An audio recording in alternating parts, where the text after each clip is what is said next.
to all the people like me. I know, love the glasses. Aren't they cool? I just like they're not really two colors. It's just your skin color or your eyes. Tap the screen. Tap, tap, tap. Let's get to 50K. Oh, I have great news. I'll probably say this a lot of times. TikTok's back in the App Store. We can subscribe from our phones. I think I have like 84 subscriptions or something. I think I'm trying to get to this goal's up, like 210. So if you would like to subscribe, surprise, we can again from our phones in an easy way on TikTok. Help me help you. Welcome. Oh man, give me 1 second. I need to make sure. Okay, we are live on Twitch. Oops, hold on. I forgot to do one thing. Let me make sure we get live on YouTube really quick.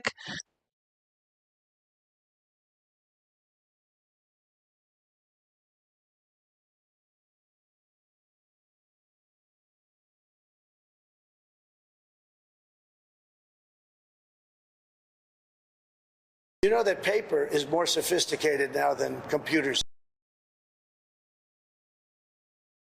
Scottish Paul, you're the best. Thank you so much.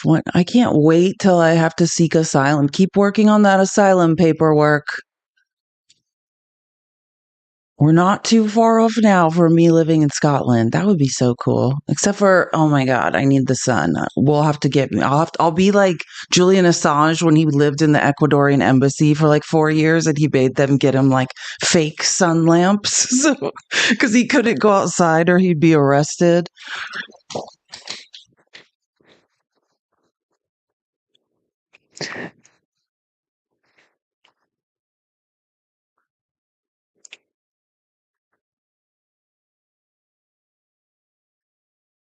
Okay, almost done. Sorry. Just making sure we are live on Twitch, we're live on YouTube. Thank you guys so much for all being here. Hey, Denise. I know these glasses are awesome. They're just like purple, by the way. And I got them for like $5. But then I was like, these are so cool. I just saw them for like $5. I walk around, I like walk and run like 10 miles a day.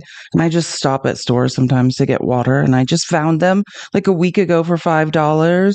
So I was just like, these are cute. I'm going to wear these on Singles Awareness Day, to hide my tears. No, I'm just kidding. Some of us are perfectly happy being single. No, join now. Sorry, just making sure. Okay, welcome. Why can't I see the Twitch chat? Give me one more. There we go. Just making sure I can see the Twitch chat. We have so much to talk about today. And at the end of yesterday's show, I was giving you guys a list of like what we were going to talk about.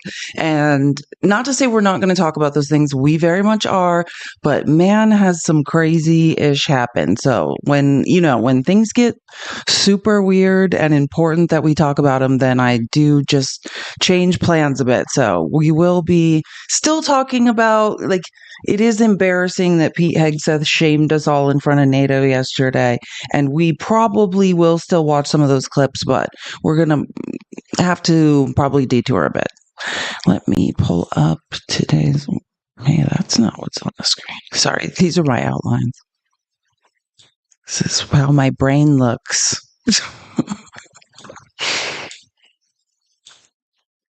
Give me 1 second.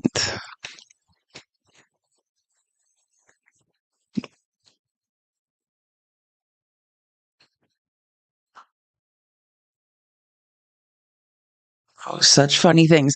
I guess I'll start out. So this is me last night. If you're not in our Discord, please, in my link tree, whether you're watching on Twitch, YouTube, TikTok, whatever, Discord, link in my bio. This is me last night in the Discord. Yeah, if you don't want me to, you're missing out if you're not in the Discord on me oversharing about the sad, depressing things I do. This is my dinner. Last night, the huge crumble boxes of 6 cookies that are the size of your head that I was just eating. Actually, they're still in the fridge. It pretty much still looks like this. This is what I was doing last night, and I was just so everyone knows, this is not a Valentine's Day gift. This is just my Uber Eats order last night. You got the same box. They're good. The strawberry cake thing was delicious. That's all. Like, that's the only one I really ate, and the rest I just kind of nibbled at. That's the best thing about crumble, though. I can eat them all weekend slowly. I don't know why I'm doing free advertisements for crumble, but sometimes, like once every like 4 or 5 months, crumble's a great thing. They're delicious. Tap the screen. Let's keep tapping. Tapping is clapping. Tap, tap, tap. Again, I'm trying to get like 25 subscriptions today. I think, or maybe the goal's 210 and we're 85. I can't even do that math. It's somewhere close to that. We can subscribe on TikTok again. TikTok is back in the App Store. Someone pointed out to me and then I double checked. Finally updated my app this morning. There is a TikTok update available in the App Store in case anyone did not know that. And thank God it's about time. I don't know what that means for the future of TikTok. Not hopeful, but oopsies. There is an update. Give me.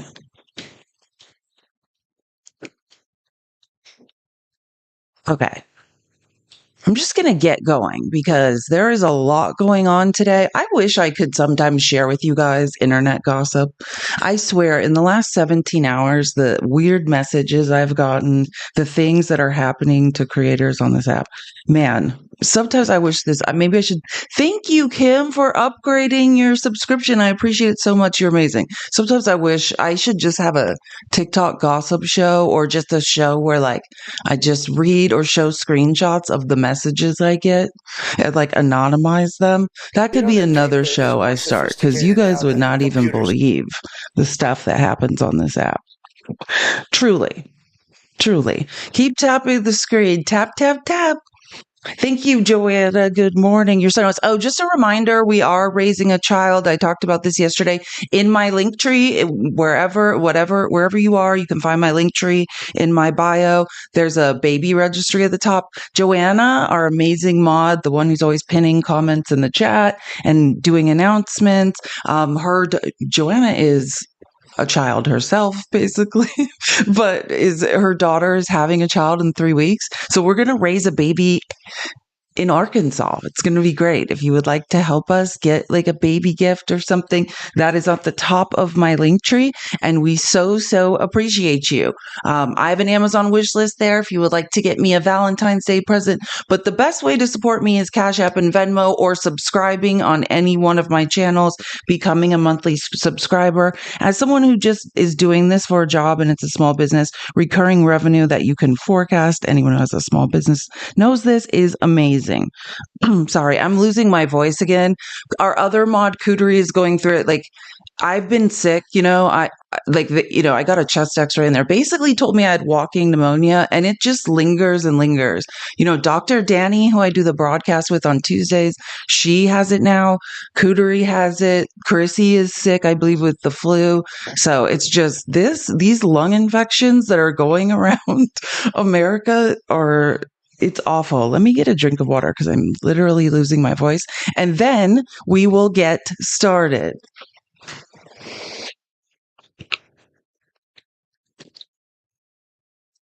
Dumps, this is the water bottle you got me. Isn't it great?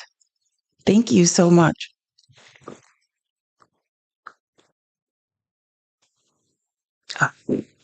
Water is amazing. Okay, and I can't even stress this enough. This is real life. I showed you guys a lot of these clips yesterday. Yes, sorry. Sometimes I read comments and I can't help it. That's hilarious, Jessie. She said, speaking of infections, that's one of the detours we have to take. That's why we're not going to do the things I talked about at the end of the show, because when I saw the absolute S show that was when RFK was confirmed in the White House yesterday, I literally cannot. I don't know. We will be talking about RFK here pretty soon because he is an infection to us all and he's out of his mind. It makes perfect sense. That letter Caroline Kennedy sent to the Senate of why he shouldn't be confirmed. And then she read it on video and I played it. It's all making like he's a scary man. He's a scary man. Trump's a scary. These are all just a bunch of wackos hanging out together. And every day it gets more concerning. And when Mitch McConnell starts being the only voice of reason over there, like we are in the danger zone. And think about all the clips I was showing you yesterday of that Doge subcommittee hearing, right? Nancy Mace. Think about what Nancy Mace is up to every day on Capitol Hill, screaming slurs, like the T slur for the trans community, all the horrific things, attacking Jasmine Crockett. Yeehaw. Thank you for the hat. All of the horrific things she has done, right?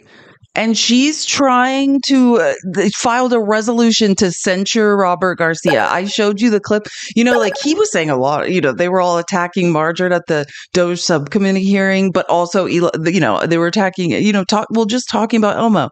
She's trying to censure Robert Garcia for calling Elmo a dick. Think of all the horrific things that woman has said during hearings, just walking around the halls of Congress. Yeah, think about MTG, and they're trying to sanction Democrats for the words they say. Happy Valentine's Day, Joe Glow, to you too. I appreciate it so much. So I'm just pointing out the absolute lunacy going on. This is real life. This is like a few hours ago. She's filing a resolution to censure Robert Garcia. Yeehaw. I thought this was great. These are just some random notes that I saw yesterday. So, Russ Vought, who I now 100% say is the most dangerous person working for Donald Trump in the White House. He's a self-professed Christian nationalist. On Tuesday for the broadcast, I was taking us through all his Christian nationalist connections and how he wants to repeal the 19th Amendment and doesn't think women should vote and all of that good stuff. Well, Sam Weinberg was going through his follows on Instagram. He's following an OnlyFans creator on Instagram, which I find hilariously this man is the most Christian, allegedly, but none of them are they? It's like yesterday, remember I showed you all that evidence. The head of CPAC has again been caught essaying a man in a bar by 7 different witnesses after he just had to settle another lawsuit for the same thing recently. All of these people are frauds. That's all. Yeehaw. Thank you for the hat. That's all I want to say is these people, it always turns out Trump has surrounded himself with a bunch of weirdos. Trump wants people who are just as awful as him surrounding him so he can feel better about himself. Keep tapping the screen. Tap, tap, tap. Tapping is clapping. I appreciate your support. Can everyone share the live with 5 people? I don't know if we've been starting out much slower this week with people in here, but let's try and share the live. I do think my guess is because we've lost all of our subscriptions and things, like maybe we index in the algorithm differently, but I don't know. So as much engagement as we can have, tapping, do your heart me, subscribe, share the live, all of that good stuff is important. And I appreciate it so, so much. Okay. Oh my God. And then this, how Trump has taken over the Kennedy Center for the Performing Arts. This is literally like the communist, this is McCarthyism all over again. Here's the new board of the Kennedy Center because Trump cleaned house and then a bunch of people are just leaving. People who had projects with the Kennedy Center and things are just leaving because they're like, no, I'm not doing this. But yeah, these are all billionaires or billionaires' wives there's Usha Vance, Dan Scavino. These are Susie Wiles, the Ice Maiden. That is his chief of staff, is now on the board of the Kennedy Center. Lee Greenwood, the crazy guy he's hawking Bibles with. Allison Lutnick, I assume that's Howard Lutnick's, Commerce Secretary nominee's wife. Yeah. I assume that is I assume that's Howard Lutnick's wife. So yeah, this is just people related to rich people that Trump is giving money to, or other grifters that he's involved in grifts with. Yeah, Dan Scavino is the guy like started out like updating Trump's Twitter. He's named in like several in the indictments, all over the Trump indictments. He's like either unindicted co-conspirator or he's all up in them. He like refused to like testify for the January 6th committee. Like I think he's one of the people on the board of like Truth Social who, got stock. Yeah, Dan Scavino, like this stuff is hilarious. This is just, are these people picking the NCAA football rankings? The Kennedy Center, they're in Hollywood. And we talked about this briefly yesterday, but the more I looked into this, and I was posting some things in Substack and Discord about this, but I don't think like this Eric Adams stuff is so crazy. And I feel completely justified because did I not tell you guys? And again, I'll say this. If you've been watching the show for a long time, then you know that like I read the Eric Adams indictment and people were just like, what? You listen to Trump talk about it and they're like, oh, it's because he got flight upgrades. Like he did, they're condemning him and he hasn't had a trial. That's because this is a financial crime that of just a paper trail of evidence that if you can read, that you can see that he committed a crime, right? He stole taxpayer money. And that's why, and now all of these prosecutors, this is exactly when Bill Barr was in charge of the DA, why did I say DA? The DOJ, right? During Trump's first term, this is exactly what happened, right? The Southern District of New York, there's a book, the former head who resigned or was being forced out by Bill Barr wrote a book about how Trump was influencing investigations and doing unethical things in the DOJ. And then lawyers started to resign on, like on their standards of ethics. That's exactly what is going on now with the Eric Adams things.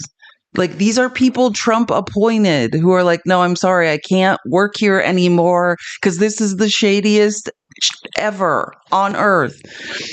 This is so just so people are aware, this is a Trump appointee appointed 3 weeks ago and an Antonin Scalia clerk. This is someone who clerked for the most corrupt Supreme Court justice of all time, who is quitting because Trump demanded that they corruptly drop the charges against Eric Adams. Right? This isn't even the one that's, no, this is concerning, don't get me wrong, but like it gets even worse. Oh, and so and we'll get to this show, but I just want to show this clip. Part of when Trump had a literal like 10-hour meltdown in the White House yesterday of shame. God, it was like a slow motion train wreck yesterday of Trump in the Oval Office, just saying things that it's so embarrassing that this is the guy in charge. We should be very concerned. But so during this 10-hour meltdown of Trump rambling incoherently yesterday, that's the Prime Minister of India, in case you're wondering who that guy is. But a reporter asked him about the Eric Adams stuff, and he's like, oh, I have no idea. If I could ask you about a development in your hometown today, the U.S. attorney has resigned over the DOJ's request to drop the case into Eric Adams. Did you personally request the Justice Department to drop that case? No, I didn't. I know nothing about it. I did not. You know everything about it. The case would not be dropped. This is the argument that Trump made, that he's in charge of the DOJ, that power is concentrated in the executive branch, that the attorney general is just another cabinet member that he controls. Like that, this is his own argument and his people's own argument and the argument of Project 2025 and what he lobbied the Supreme Court, right? Like what John Roberts granted him, like presidential powers. All of this is exactly what Trump said he was going to do. And now he's like, oh, I have no idea. Like we're all stupid. No one's stupid. 5 people resigned in the Southern District of New York because of Trump's corruption. Trump's corruption. And remember, I'm just going off MAGA logic. Like, don't be mad at me. I'm just going off the logic of MAGA, right? Like, whoever's in the White House, whatever happens inside the government is that person's fault. And as a matter of fact, not inside anything that happens in the world, whoever is president of the United States, it is their fault. That's how it was for the last 4 years. I didn't make these rules. This is the guy to blame for all of this. And remember, if you weren't here yesterday and aren't quite 100% sure, oh, real quick, Kathy, thank you so much for the $5. Thank God it's Friday. I miss you, Kat. God, the feeling, you have no idea. Man, like I said, I wish I could have a gossip show, tell you all the things that have happened to me the last 17 hours. Wow, thank you for the bits on Twitch, Caffeine. I appreciate it so much. You're amazing. Okay, so train of thought. Yeah, so going back, just a quick reminder of what has happened, right? The charges against Mayor Eric Adams, which I read the court documents to you guys. This is a forensic accounting issue where Eric Adams got money from outside sources, like outside of the country, foreign nationals, particularly Turkish people or Turkish government officials and rich business owners to fund his mayoral campaign. Then he got straw donors to say the money was from them, but it wasn't. And then he used the donor match program of New York City, which is taxpayer dollars, to basically match the funds from Turkish nationals and to the tune of $10 million. That was taxpayer money. And it goes way deeper than this, but I just want to say they're dropping the charges against Mayor Eric Adams. But just like what happened when Bill Barr interfered in the Michael Cohen case, and Michael Cohen sat in jail for this guy, unindicted co-conspirator, same thing. There are people who have already pled guilty, right? They're the people that are going to testify against him. I don't want anyone to think that like people aren't sure of what's going on. That's why these attorneys are resigning. Because there are people being held accountable. These people are witnesses against Eric Adams. Read the evidence in the court documents. I have. That's how I know like how serious this is and why these people are being like, this is corruption. This is a huge deal. Don't ever let anyone tell you otherwise. So last night, the governor of New York, let me just give a little bit more information before I show you the governor of New York. The governor of New York was on Rachel Maddow. And Rachel Maddow's like, what are you going to do about this? Because so Trump is now the mob boss from Queens, I should say, is now leveraging Eric Adams, right? He dismissed the charges, but without prejudice. So meaning anytime Trump wants to charge Eric Adams again and throw him under the wheels of the bus, he can. That's what's going on. And then $80 million disappears from New York's accounts for appropriated funds for the immigration crisis and housing immigrants. So the New York City comptroller is like, we had $80 million stolen from us. Then Pam Bondi, like Trump has an all-out assault going on against New York City. Then Pam Bondi announces that she's suing New York for green light laws, basically refusing to return over private DMV data of New Yorkers to Trump so he can try to catch undocumented immigrants. And like all of this is happening in real time. And they have Eric Adams as like a weird puppet showing up on Fox and Friends this morning, like as a hostage with Tom Homan, the immigration czar, next to him, basically saying like, hey, if this doesn't work out, like I'm coming for Eric Adams again. Yeah, Eric Adams needs to go. Like immediately. But so last night, Rachel Maddow had the governor of New York, because I'm not exactly sure, and I need to read more into this, but obviously I've had a lot going on today, so I didn't get to look into New York laws, but it sounds like Kathy Hochul could do something about Eric Adams. I don't know if she can, what the process is of a New York governor removing a mayor. Yeah, she can fire him essentially. That's what it sounds like. So Rachel Maddow was like, how are you going to do something? Like, what is going on?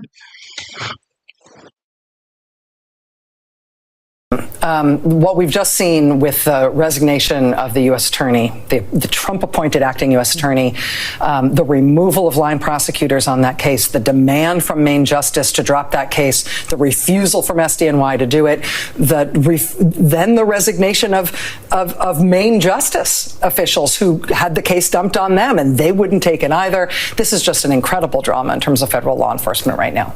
But you are in a very unusual position, a singular position with regard to this case, which is that thanks to the New York State Constitution and New York City law, you are the only person who has the power to effectively fire Mayor Eric Adams and remove him from this position, which might conceivably moot this whole fight. How are you thinking about that now? You could have done it at any point until now, but now, given this crisis that's emerged in federal law enforcement around this case, are you feeling differently about that responsibility? Let me tell you from a couple of angles here. One is that this is unbelievably unprecedented for the Department of Justice in Washington to interfere in this way. Trump did this exact thing in his first term. There are many, many books written on it. People have reported on it for years. I am not sure why she is acting like this exact thing did not happen when Trump was president before. Husband was a 30-year federal prosecutor. Barack Obama made him his United States attorney. You look at what happened here. This is not supposed to happen in our system of justice. The Bondi administration in that Department of Justice is already showing they're corrupt. Now, set that aside. I did see the letter that was issued by the acting United States attorney. The allegations are extremely concerning and serious. Yes.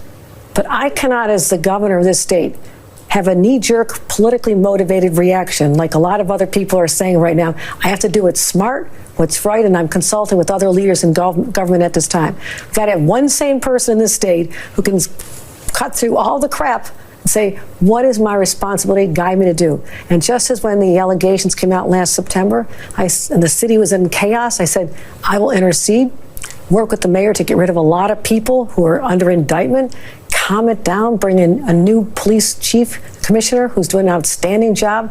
Our subways are safer. People are feeling better around the city. More people are coming back. I don't want our rebirth to be stopped by this. I have to maintain stability and the chaos and do what's right for the city of New York, because as governor, I also represent the city. These are my constituents as well. I'm going to make sure they're protected here. So if this just happened, I need some time to process this and figure out the right approach. But you are consulting with other leaders, consulting with your advisors, and looking anew at this matter, Of course I am. Given the recent Of course developments. I am. Yeah, I don't know why this is so hard. Yeah, and just like to clarify, no, I don't drink. I'm not hungover. I have been sick for 2 weeks. I had to have a chest x-ray and I have walking pneumonia. So if anything seems, I wasn't wearing sunglasses because I'm hungover. It's because it's Valentine's Day and I just think they're cute. In fact, they're not sunglasses.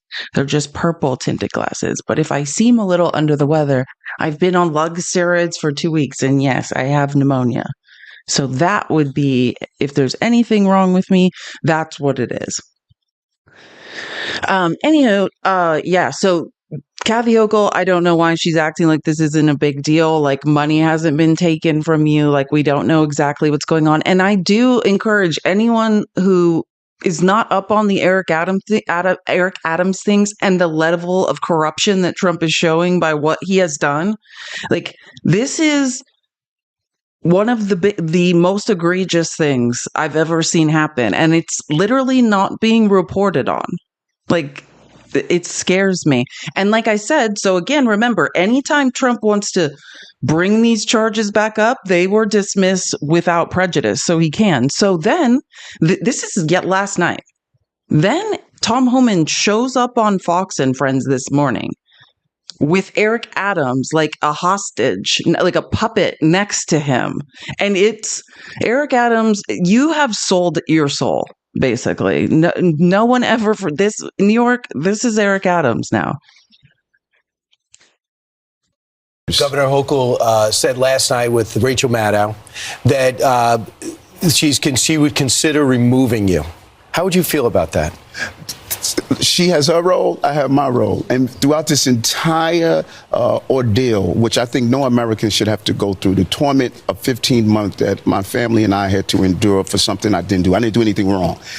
Throughout the entire ordeal, I said one thing. My attorney will handle the legal part. I'm going to handle running the city. We return jobs to our city. Our city is getting safer. We're building housing. I think that this is a great American narrative where I stood focused on what I was elected to do. I want you to address the Governor Hochul is an embarrassment position she holds. She stands on media after someone's burned alive on a subway. She stands in front of TV camera and says, I think criminal aliens should be removed too. But she's got the green light law. The men and women of ICE and Border Patrol, when they pull a vehicle over, law enforcement, you're in law enforcement your whole career. What's the first thing you would do? You run the license plate number. Are these wanted? Is there a warrant for these people? Who are they? Are they dangerous? Is that car stolen? All these things, right? Do you know ICE and CBP can't run DMV data on New York State license plate? So they're pulling over people not even know who the hell they are. Is that the green light law? The green light law. So she... Oh, I mean, the amount of absolute BS. First of all, again, I invite everyone to read the court documents of what this man actually did. Anybody, like MAGA, whoever, if you're one of the people that's like, oh, well, he just, Trump said he was framed, then that's you showing that you're an idiot. Read the court documents of what this man did. This is not like, oh, Billy said he saw Eric Adams commit a crime. It's a paper trail of financial and text messages and emails and crimes committed over the wires, and the people that helped him cover it up. Like, if you don't think Eric Adams has done something wrong, then that just is you saying, I have no idea.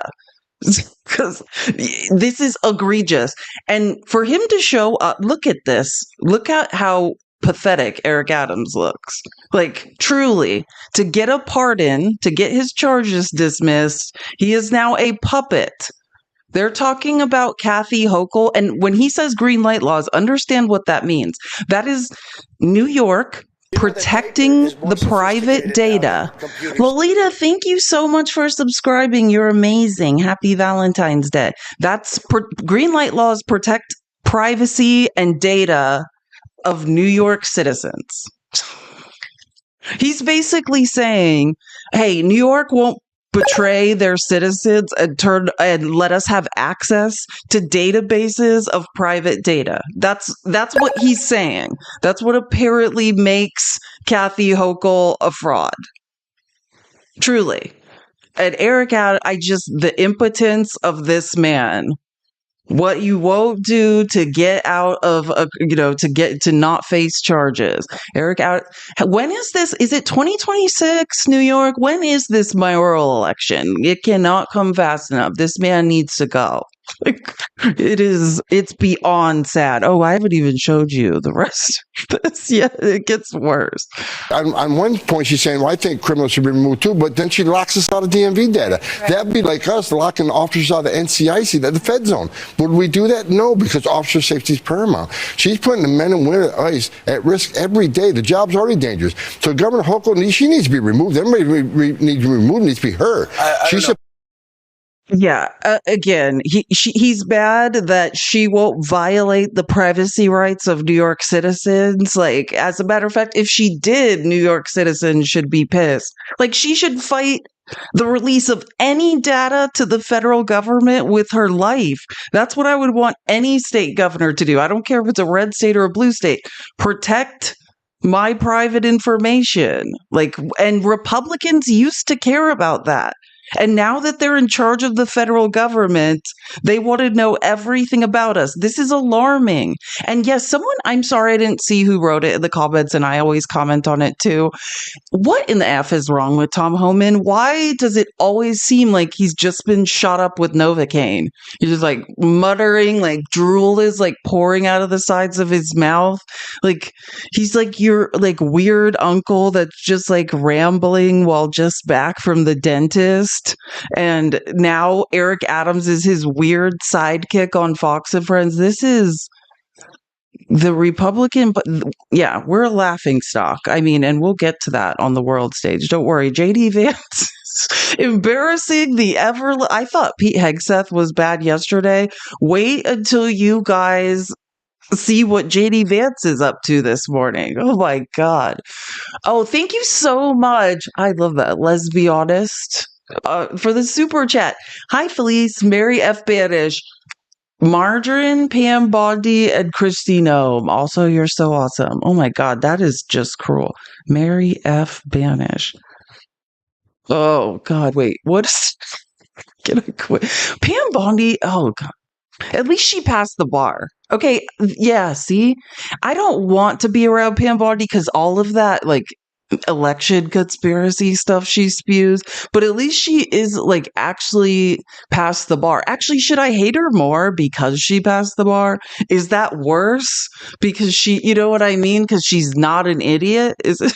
Actually, yeah, she's probably more dangerous because she did pass the bar. Yeah, we got to get rid of Pam Bondi. She's gross. She should know better.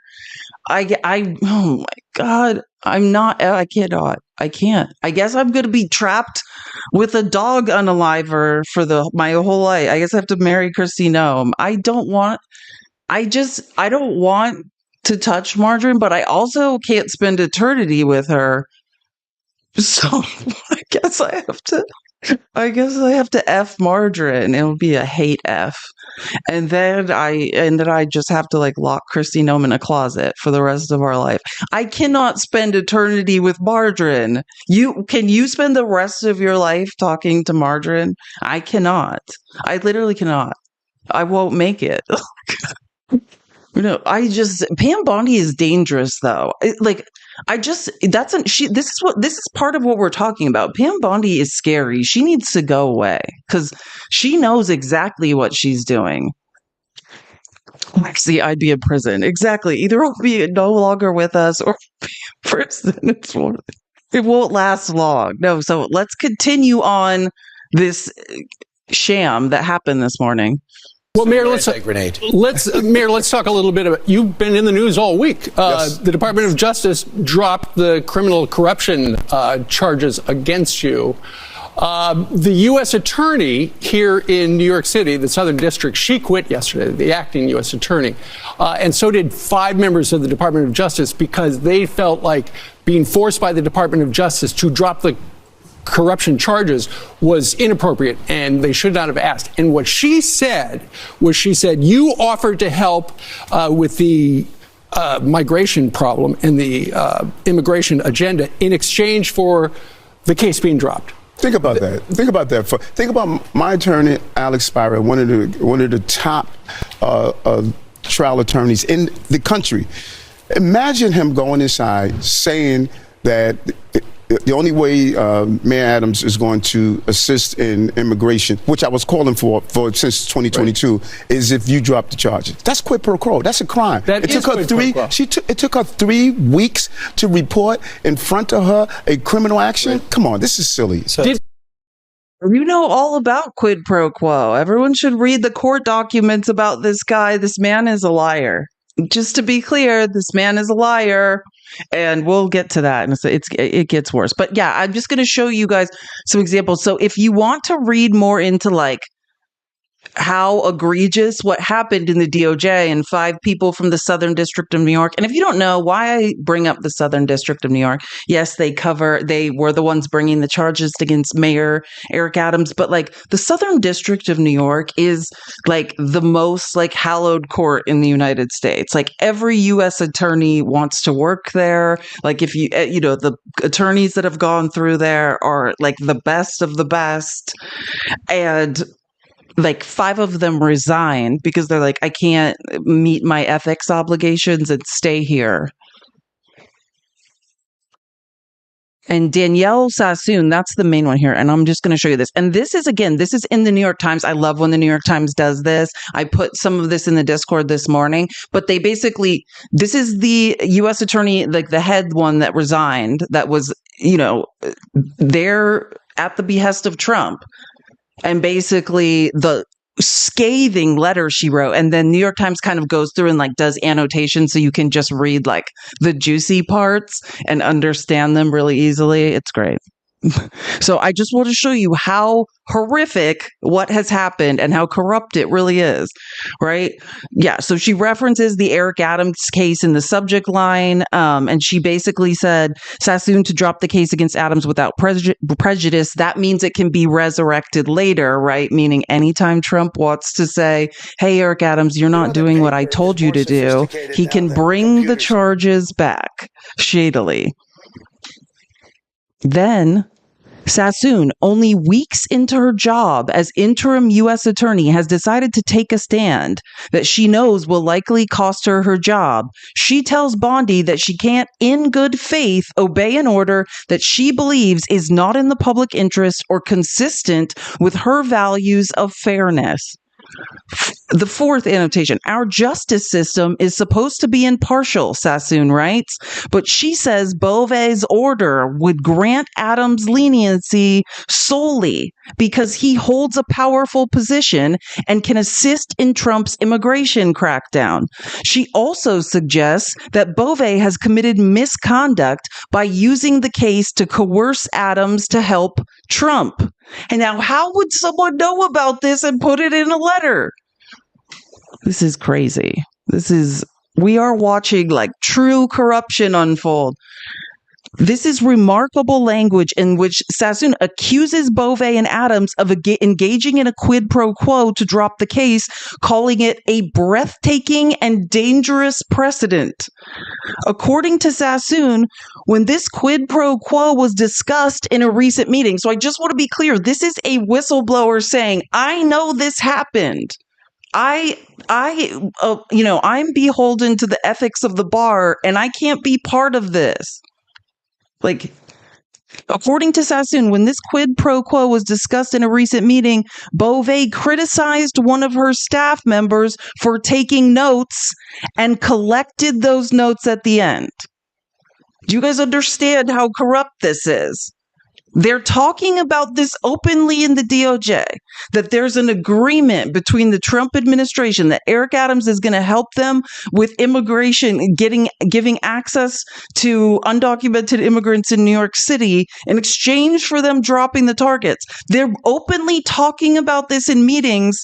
A lawyer is taking notes, and Emile Beauvais takes the notes from them and won't let them leave the meeting with them. And who's Emile Beauvais? But I just want to remind you, that was like one of the head lawyers or the second chair in the Stormy Daniels hush money case. Just if you're wondering who that guy is. Yeah, that's one of the Stormy Daniels hush money lawyers. Sassoon drops a bit of a bomb here, at least to anyone outside the Justice Department. She says that prosecutors in her office have sought permission to add obstruction, conspiracy charges against Adams for destroying evidence and instructing others to lie to the FBI. So basically, besides all of the horrific charges I walked you guys through in those court documents, like back in September, they're saying we know that he's also been instructing people to lie to the FBI and in destroying evidence. That request for a superseding indictment is when you're like, oh, in the course of this investigation, we've found more corruption, and so now we need to tack on more charges. That's why I'm saying, like, read the Eric Adams court documents. Understand what this is about. This man is corrupt. He stole from the taxpayers. I mean, on top of so many other things. That request for a superseding indictment was apparently not approved. So they tried to add more charges and they're like, no, because they were going to make this weird deal with Eric Adams. This is America. While judges normally approve requests by prosecutors to drop cases, Sassoon may be sending a message here to the judge in Adams' case, Dale E. Ho, right? He's one of the judges in New York City. I now know them all because of how many cases I've studied of Trump's in New York City. I feel like I know every single justice in New York City now. By explaining the reasons why she thinks that he may not go along so easily.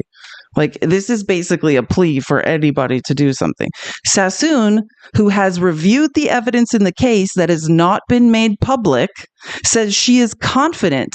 Listen to me. So this is just me saying, I told you. How many times were people like, how do you know? Are you a lawyer? I'm like, I don't know. I can read and I'm a historical researcher. Like, I can follow a trail of evidence. Now I'm just saying, and she's talking about evidence I don't even know about. Like, I just know the evidence that is in the court documents that's been publicly released. So she's saying that she's reviewed more evidence that hasn't been made public. She says she is confident Adams committed the crimes he was charged with, despite the mayor's assertions of his innocence. Told you. Like, as someone who sees patterns, I mean, this is the most egregious crime I've ever seen. It's probably worse than Gold Bar Bob. Like, he makes Gold Bar Bob Menendez look innocent. Thank you so much, DMAC, for subscribing on TikTok. TikTok is back in the App Store. We can subscribe. I'm trying to build back up my subscriptions. If you would like to subscribe, please do. And please follow me as well. Follow me on TikTok. Follow me on Twitch. Subscribe on YouTube. I appreciate you all. So again, Sassoon reminds Bondi of the Attorney General's own recent order, calling on prosecutors to make good faith arguments supporting the administration's positions, which she says she can't do here. I've never seen anything like this, right? In the event you are unwilling to meet or reconsider the directive in light of the problems raised by Mr. Beauvais' memo, I am prepared to offer my resignation. It has been and continues to be my honor to serve as a prosecutor in the Southern District of New York. Holy corruption, Batman. Like, this is like nothing I've ever seen in my life. And we should all be quite disturbed by this. And then all this happens yesterday, mind you. And he's sitting there this morning on Fox and Friends with the immigration czar. Exactly what this woman is saying. Hey, I sat in meetings with other U.S. attorneys where it was being openly discussed that they were dropping these charges because he agreed to assist with immigration. It's almost like Trump is mocking all of our intelligence. Right? That's what she's openly saying. Other lawyers were trying to take notes on this quid pro quo, and they were confiscated in this meeting. And then this morning, he shows up on Fox and Friends with the immigration czar. And Tom Homan is making veiled threats. Listen to this. If he doesn't come through, you're up early anyway. If he doesn't come through, I'll be back in New York City, and we won't be sitting on the couch. I'll be in his office, up his butt, saying, "Where the hell is the agreement we came to?" So, I want ICE to deliver, and I want ICE to deliver. We're going to deliver for the safety of the people of this city. Shut up, Eric. Truly, shut up. You fucking folded like a lawn chair because you're scared to take accountability for the awful things you've done. Sold everyone out.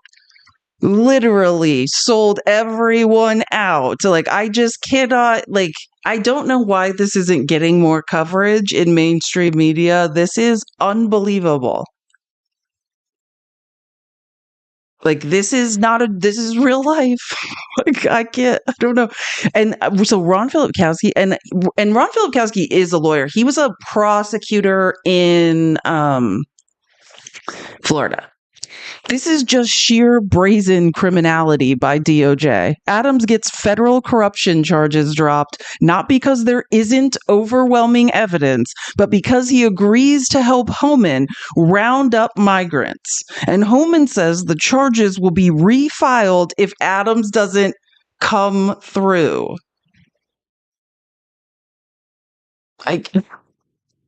I don't even, it's like, MAGA. Like, can you guys hear, see, read, understand what's going on?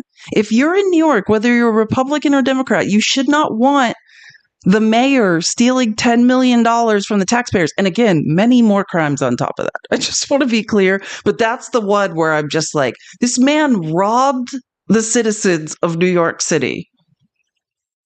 Like that. And they're just, Trump does not care about anyone but himself, not even in the slightest.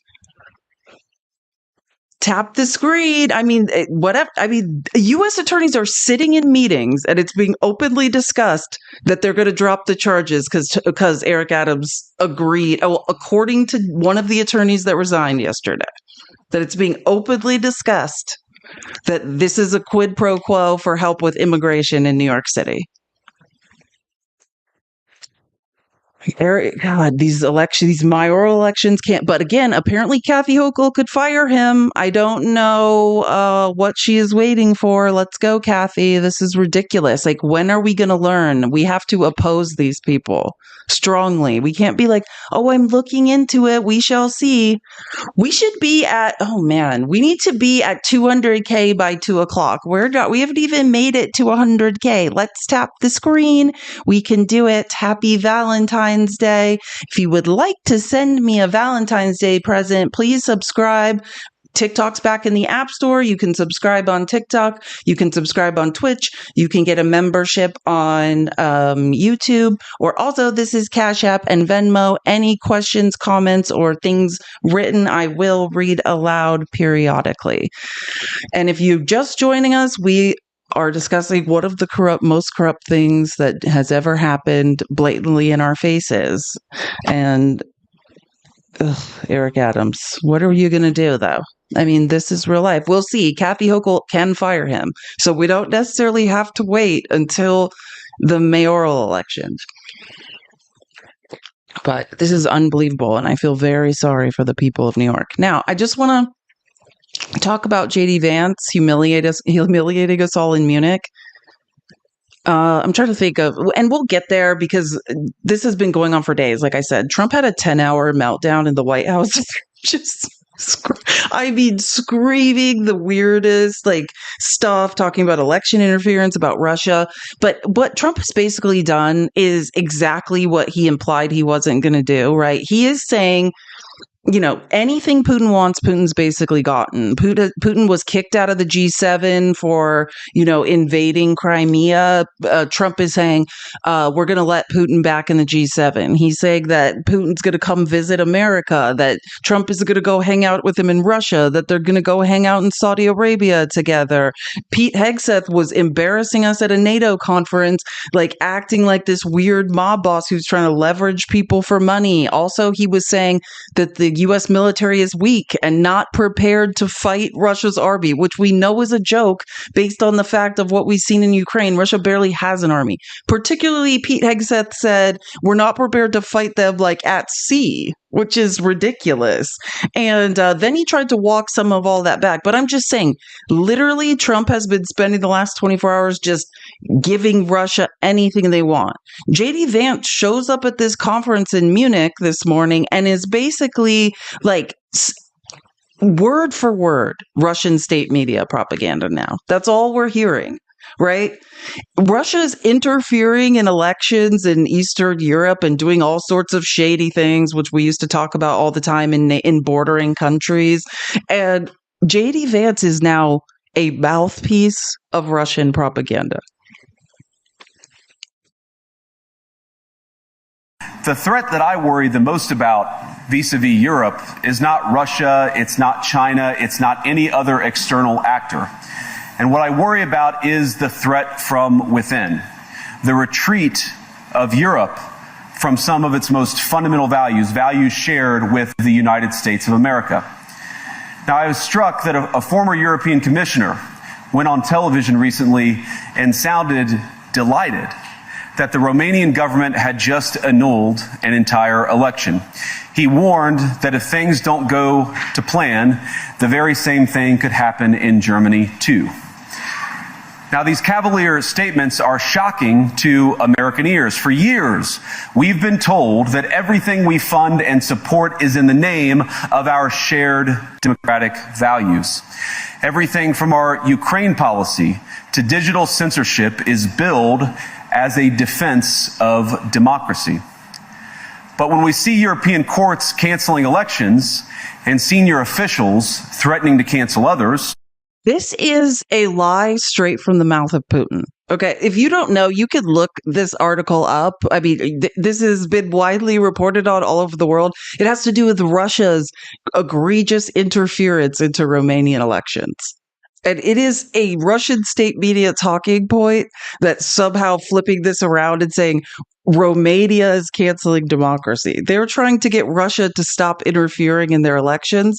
And he is literally taking a script from Russian state media and reading it aloud, word for word.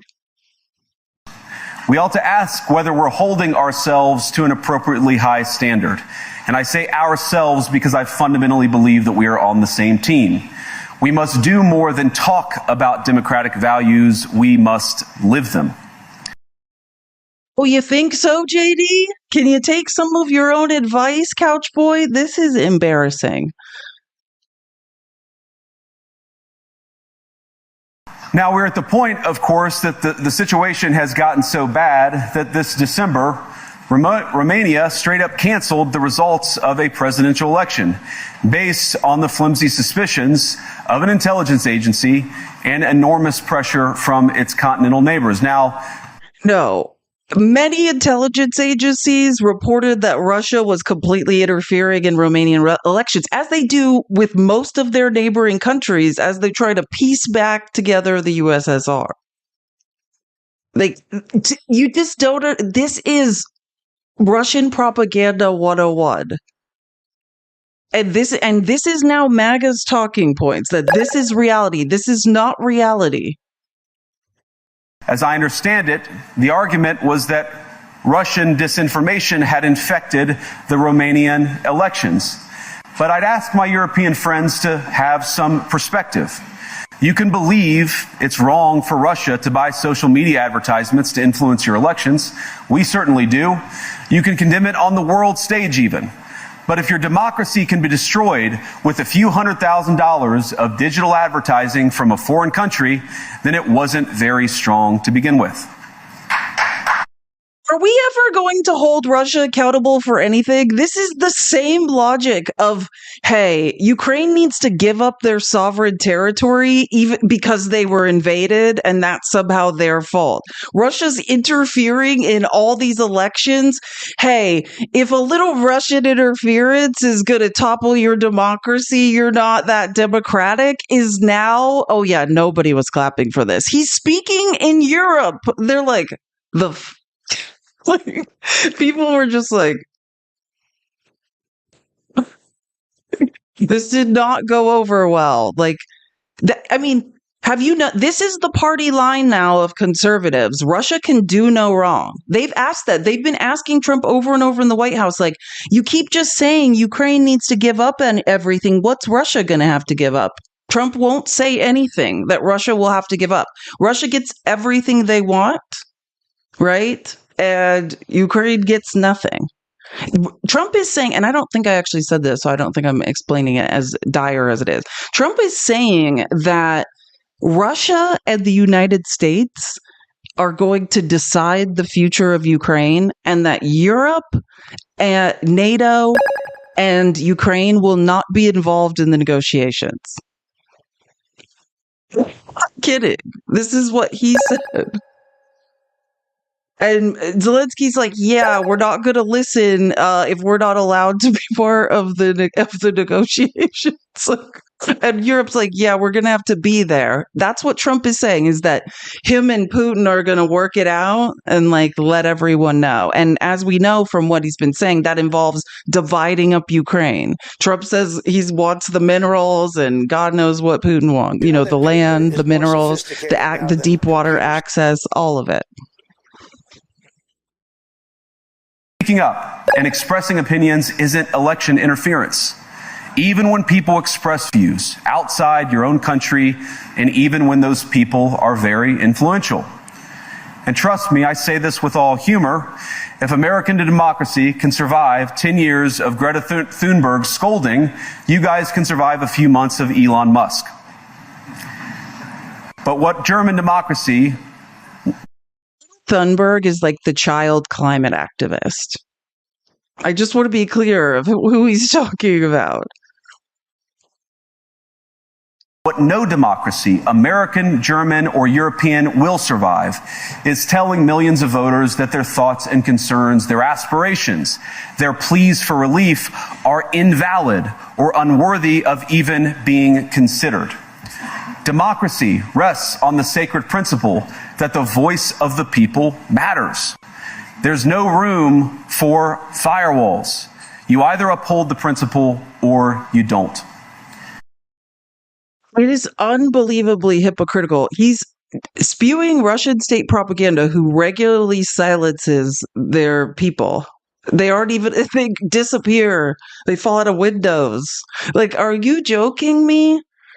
JD Vance should be ashamed of himself. Usha Vance, his wife, should be ashamed of himself or herself for supporting this. Like, it's unbelievable what this is coming out of this man's mouth, like who he is becoming, like, from day to day. This is truly disturbing. Keep tapping the screen, share the live. It's Friday. Thank you guys for being here. I appreciate all your support. TikTok is back in the App Store. Subscribe if you want to. This is my Cash App and Venmo. Any messages I will read aloud. I've told everyone this. I have like walking pneumonia. I'm actually feeling pretty under the weather today. So I'm going to do as much of the show as I can. And then probably if I'm feeling too bad, I might need to go take a little bit of a break because I'm having a lot of trouble breathing. Okay, so this is this morning, right? And then I was saying we need to talk about RFK because I could not believe what was going on in the White House yesterday. It was insane. RFK was, well, I mean, it was just a smorgasbord of weird, like, it was like Trump muttering incoherently in between like activities. And one of the activities was RFK being sworn in. And oh my God, just hold on. Well, this is him actually being sworn in. Please place your left hand on the Bible and raise your right. I, Robert F. Kennedy, Jr. I, Robert F. Kennedy, Jr. Do solemnly swear. Do solemnly swear.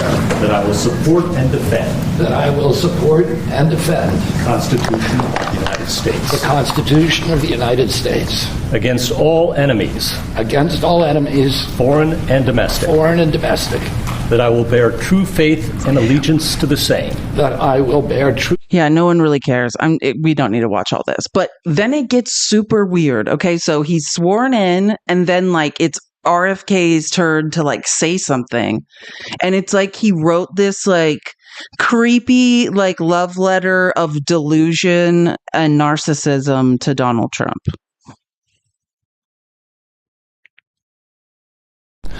For 20 years, I've gotten up every morning on my knees and prayed that God would put me in a position where I can end the childhood chronic disease epidemic in this country.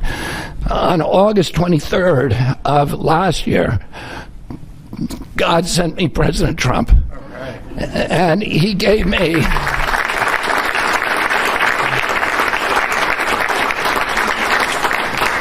he's now given me, he's kept every promise that he's made to me. He's kept his word in every account and gone way beyond it. I'm so grateful to you, Mr. President. A lot of people told me that I couldn't trust President Trump, that I better get it in writing. And we did a handshake, and everything that he told me he was going to do, he has done. And I'm so grateful to him, and I've told you before, I genuinely believe that you are a pivotal historical figure, that you are going to transform this country. Like, what kind of train wreck is going on? If you guys could have seen the full picture of what I watched going on in the Oval Office yesterday, there was like a 10-hour just train wreck. It's like Trump is planting people in the audience to say weird, sycophantic things. It's getting weirder and weirder. Thank you for subscribing, Love Only. I appreciate it so much. Wait, it got weirder. And we need a man on a white horse now. We need somebody who is willing to come in and has the spine and the guts and the strength to challenge orthodoxies, to stand in the way of vested interests, and to break institutions that have turned against our democracy. President Trump has shown again and again that he is that hero. Like, who wrote this? Who wrote this speech? Yes, rage tapping, tap the screen. Let's please get to 100K. We should be at 200K by 2:00. Tap, tap, tap. It's a genetic, his voice, he has a genetic thing. Like, it's not just him, like his siblings have it. Like, some of them have this, like, speak the same way. Yeah, I believe it's genetic because, it's not just him that has trouble speaking. So I'm not exactly sure of what it is or what it's called. So I'm not going to say. Mr. Secretary, may I ask, how do you address concerns that some Americans may have about your stance on vaccines? When people actually hear what I think about vaccines, which is common sense, which is vaccines should be tested, they should be safe, everybody should have informed consent. People are reacting because they hear things about me that aren't true. They hear characterizations of things that I've said that are simply not true. When they hear what I have to say actually about vaccines, everybody supports it. All right.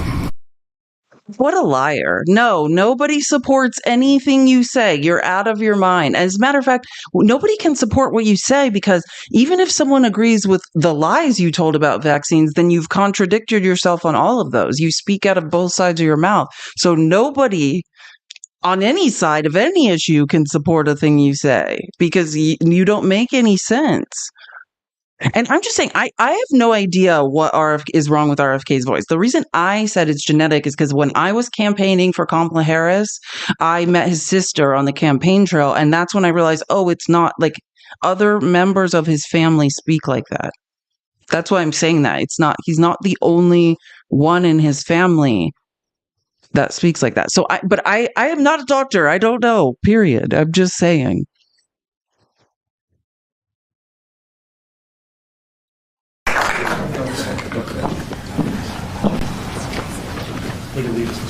Mr. Secretary, if I could ask, what plans do you have immediately at HHS? And notice MTG somehow weaseled her way in there. Why is Margarine? Oh, yeah, because she's a crazy science denier. They're like, let's gather together the wacko science deniers. Rand Paul was also there denying science. Like, that's a good one, too. I mean, it was an absolute S show. I know. How did she sneak? Because they're science-denying weirdos. Like, she's probably trying to, like, angle a job and get another subcommittee. Margarine leads subcommittees on the fact she believes, like, leftists are stealing babies' tissue. Like, if you don't know. RFK is right in her wheelhouse. Like, she should be here. He's going to be running it. He's going to do a great job. What would you like That's to my see plan. first? He's going to find out a lot of secrets that have been maybe kept from us, but he's going to come up with some solutions to some big problems, health problems, and I think he's going to go down in the record books. I really have confidence. This group has even Rand has confidence, and that doesn't happen often. Oh, Margarine, stop smiling. And believe me, this is going to get scarier. You would think, that was horrifying. That must be the end of the terrifying things that you need to show me about this man. No. Yesterday was such a concerning day. So then he's like, goes on and doing a round of interviews all over the media, and it gets worse, like so much worse. You have a list of people that you already know need to be removed and quickly? I have a list in my head, and we have a generic list of the kind of people that, if you've been involved in good science, you got nothing to worry about. If you care about public health, you got nothing to worry about. If you're in there working for the pharmaceutical industry, then I'd say you should move out and work for the pharmaceutical industry. Oh, why not? Just make it official. Today, Senator, you have a list of people? You think that's not even what I'm talking about? That scares me so much. It just keeps getting worse. Anti-abortion or pro-life people and pro-abortion people are debating about what y'all are going to do with the abortifacient drugs that some would say haven't been studied enough, especially among young We're not talking about mifepristone here, people. We're talking about Plan B. That's what they're talking about right now. Just understand what abortifacient, what they're saying. This is why all of these wackos on the right want to say life begins at conception, which is not even a scientific term, as we know. The term is fertilization. But that's why. So that if life begins at conception, which is a religious term that's not real and has nothing to do with science, then anything like Plan B, which is available at the drugstore, right, is a crime. You are trying to unalive a child. Are we getting where this is going? And they're just openly talking about this on Fox last night. Anti-abortion or pro-life people and pro-abortion people are debating about what y'all are going to do with the abortifacient drugs that some would say haven't been studied enough, especially among young people. They're over the counter. Biden loosened the restrictions on them. What will you do on that issue? President Trump hasn't made a decision about that issue yet. Study it more? What he's asked me to do is study the safety and study the safety signals. And I think that that's worth doing. During the Biden administration, the NIH did something that was inexcusable, which is to tell doctors and patients not to report injuries, and that's not a good that's not a good policy. And no one ever said that. Like, I just want to be clear. Nobody ever said that. I think he's pivoting to like COVID and saying that happened, which it never happened, and is a lie. Thank you so much for the gift. I appreciate you so much. Let's see if we can get to 110 subscriptions. TikTok is back in the App Store, so we can subscribe from our phones. Okay. Yeah. So again, RFK, ew, look at the way this is frozen. It looks like a...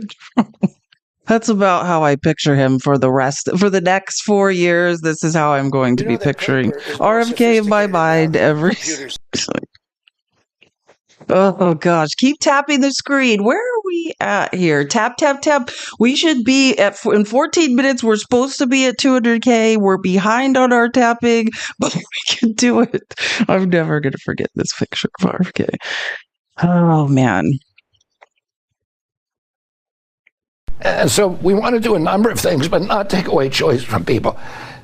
The one place that I would say that we need to really change policies is in the SNAP program and food stamps and in school lunches, because there the federal government in many cases is paying for it, and we shouldn't be subsidizing people to eat poison. He's on board. He's going to help them cancel SNAP and school lunch. Did you hear what he said? This is one of the angles. This is how he's going to word it. Oh, we shouldn't pay for poison, so let's not give kids school lunches, right? We know the 45-page budget plan is all about cutting SNAP. It's all about cutting free school lunch. That's what it is. It's about cutting the Department of Education funding. This is his angle. Oh, it's not safe, so we're not going to pay for it.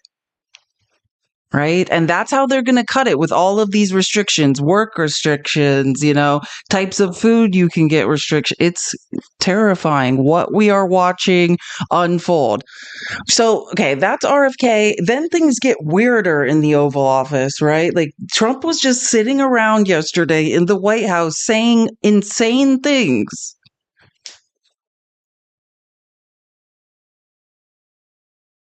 A lot of trade. Joining me now, just back from his trip to more sophisticated now than computers. Ukraine. Be clear.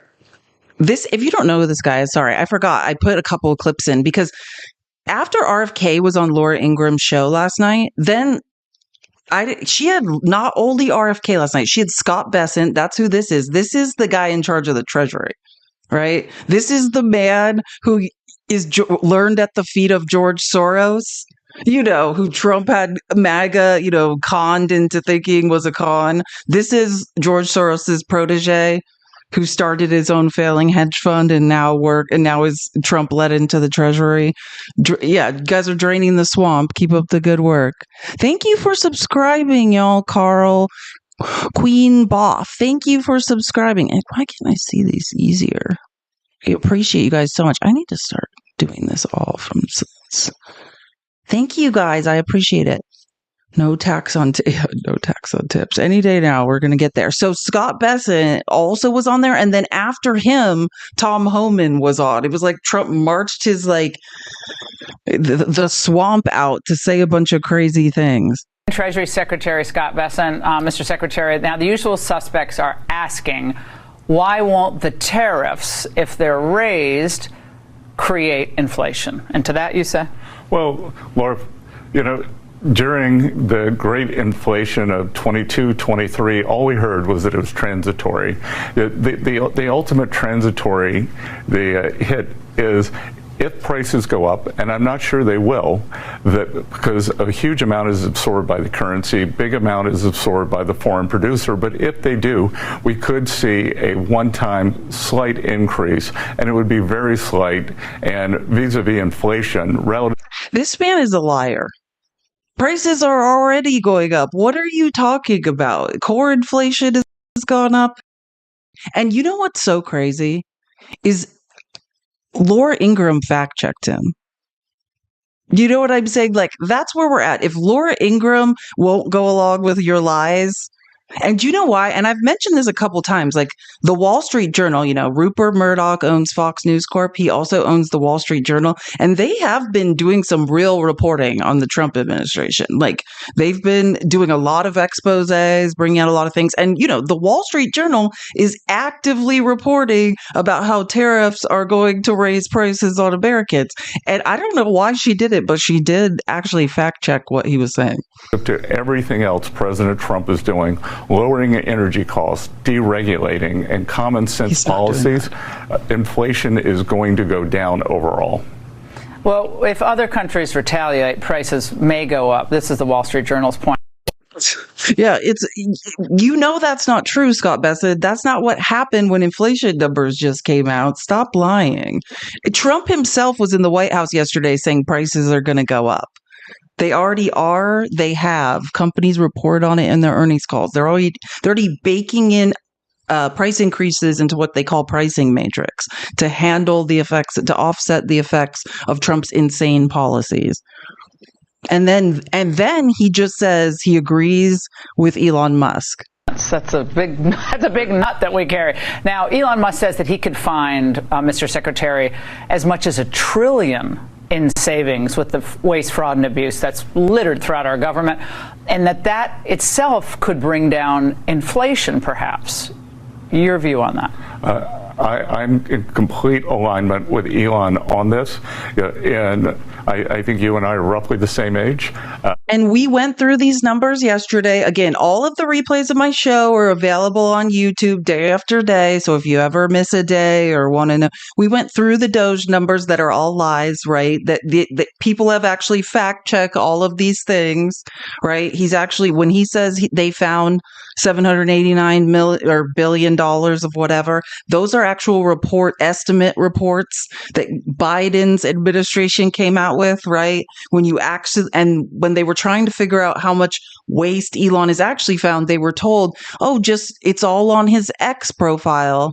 So people fact checkers went through, and accountants at the Washington Post, and went through every single thing. They even gave him credit for things that made no sense, that had no documentation. And according to, as of now, Doge is claiming, right, none of it is fraud, and none of it is, and if it's abuse or waste, that's an opinion, but it totals like $2 billion. So I don't know what this guy is talking about. Like, this constant narrative that they have to push makes no sense. It is not going to help lower inflation. You're wearing it better. Thank you. Thanks. But in our adult life, we've seen the Grace Commission in the 80s failed. We've seen President Clinton and Vice President Gore had the Reduction of Government Commission failed. President Trump is not going to fail this time. And with the Doge Commission, we are going to see real reductions. And we're going to see accountability, we're going to see traceability, and that Washington's not used to this. So. They won't give Elon Musk won't give anybody any insight into what he's doing. He won't show documentation. He won't show papers. If you ask for any, he says, look at my X account, which has been fact checked, and many discrepancies and lies have been found. It's just claims that don't have the relevant collateral to back them up. Just to be clear. So none of this is true at all. I don't know what he's talking about. And here's Tom, and you're not going to believe this one. When I say Laura Ingraham had the most disturbing show of all time yesterday, so then here comes, I've recently been shot in the mouth with Novocaine, and I stutter when I speak, and I've literally sedated, and he's attacking AOC.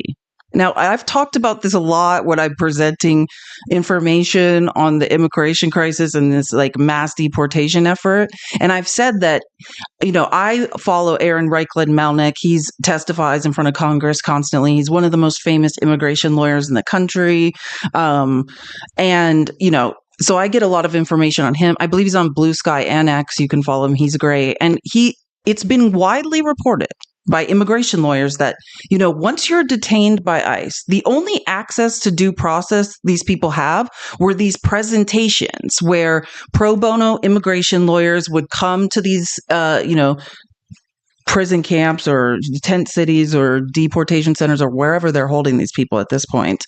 And they would give a presentation of hey, here's the very few rights you have. Here's what we can tell you. And that was their only access to legal aid. And it's being widely reported that these people are being barred from getting into these deportation centers. They can't reach them. So if you follow AOC, you know that she started trying to do these presentations for people or give people access to this legal aid information as this mass deportation crisis continues. And he is on Laura Ingraham's show basically saying that he sent a letter to Pam Bondi's DOJ and they're going to try to go after, implying, I don't know what they can do to AOC, but implying maybe she should be investigated. Anymore. But Tom, you got AOC out there, Alexandria Ocasio-Cortez, Congresswoman, putting out a webinar, doing a webinar to help illegals avoid, I guess, apprehension, giving tips about how to continue to remain in the country and ultimately game the system. And I sent an email today to the Deputy Attorney General. At what level is that impediment? Is that impediment? I'm not an attorney. I'm not a prosecutor. Is that impediment? Is that impeding our law enforcement efforts? If so, what are we going to do about it? Is she crossing the line? No, that's called free speech. Let me help you out because Republicans used to care about the First Amendment. Providing people information is free speech. I can't stand Laura Ingraham either. I know. I rarely show clips of her show because I get so enraged. I can't. But I just could not believe the amount of insanity. No, giving people information about their rights and due process in America is not impediment. Tom Homan. So I'm working with the Department of Justice and finding out where is that line that they cross. So maybe AOC is going to be in trouble now, but I need the AOG to opine on that. But because there's impediment, it's impediment in my opinion. I'm not a prosecutor, but we need some further guidance on that. But again, if we have to take every federal dollar out of the city, we'll do it. I mean, we're done. You heard it from the source. This is what you guys voted for. This man is out of control completely. And if you don't know why Scott Bessent was talking about tariffs and telling these lies and trying to act like tariffs aren't going to hurt anyone, even though they absolutely are, right? That's because part of Trump's, and we'll get to this, but Trump rambling incoherently in the White House yesterday was about more tariffs, that more tariffs are going to come. And it's been directed towards Europe, right? Pete Hegseth was at a NATO conference, basically what's happening is, or what it looks like is happening, is that China, Russia, Trump, all these scary authoritarians like the BRICS alliance, basically, and America and Trump are now in an alliance, basically against places like Europe and Canada. And that's what Trump is just showing his hand, what we all do. All these authoritarian dictators, he's like, oh, I love this guy. We talk all the time. Like, he's my best friend. Now it's not a secret anymore. He's just like, this is what team I play for. I'm going to punish Europe. I'm going to punish people that have been our partners, since the beginning of America. And I'm siding with authoritarian dictators who have been our enemies for God knows how long. Like, that's Trump's just like, yeah, it's all happening, and I admit to it. So that's all over. Hey, what are we going to do about this? Can you, without invoking the past administration, guarantee that prices won't rise because of these tariffs? Prices move up, prices move down. That's the way the world works, right? The economy. But you're an economist. You forecast trends like this. So will consumers see prices rise? My expectation is that prices will fluctuate, and that when economists study the fluctuations of the prices, that they'll wonder what the causes were, and there will be many.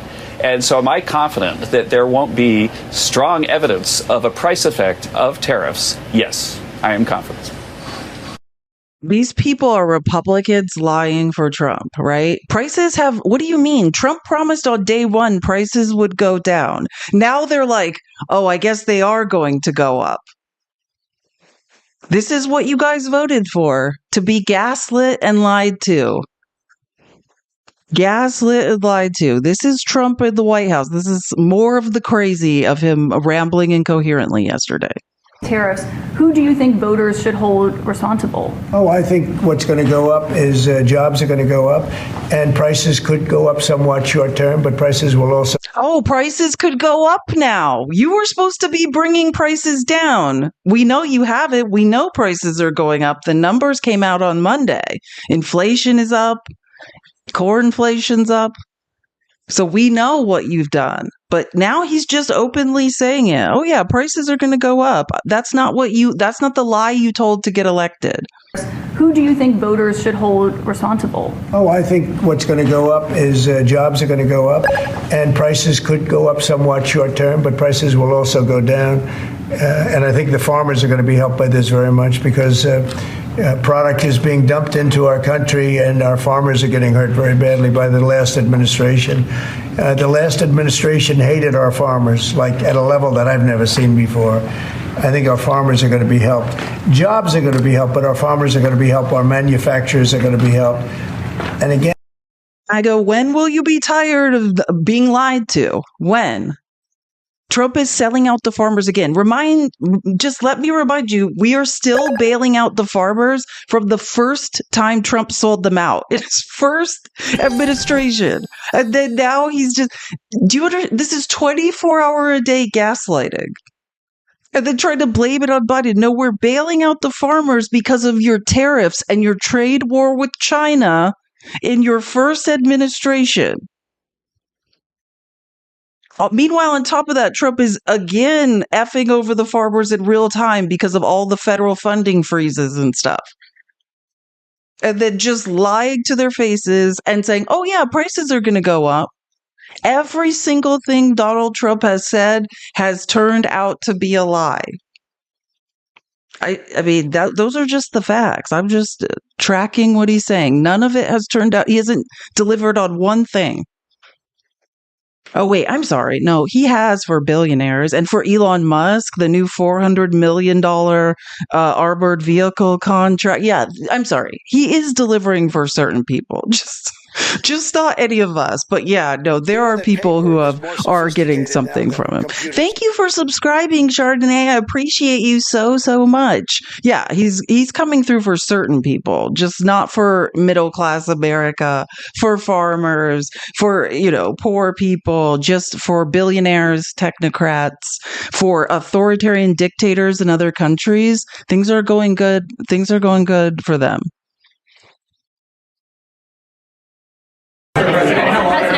negotiations going with Canada? There was obviously a delay in implementing those tariffs. I spoke to Governor Trudeau on numerous occasions, and we'll see what happens. But it just sets up so good for them. Look, the people would pay much less tax than they're paying right now. They'd have perfect military protection. They don't have any military protection because and you take a look at what's going on out there. You have Russian ships, you have China ships, you have Chinese ships, you have a lot of ships out there, and people are in danger. This is a different world today. It's a different world. They need our protection. Oh, Old Man Rivers teaching us something again that makes no sense. Oh, and speaking of the China ships, puzzle piece, hold on. Give me 1 second to prove I'm not a robot. There we go.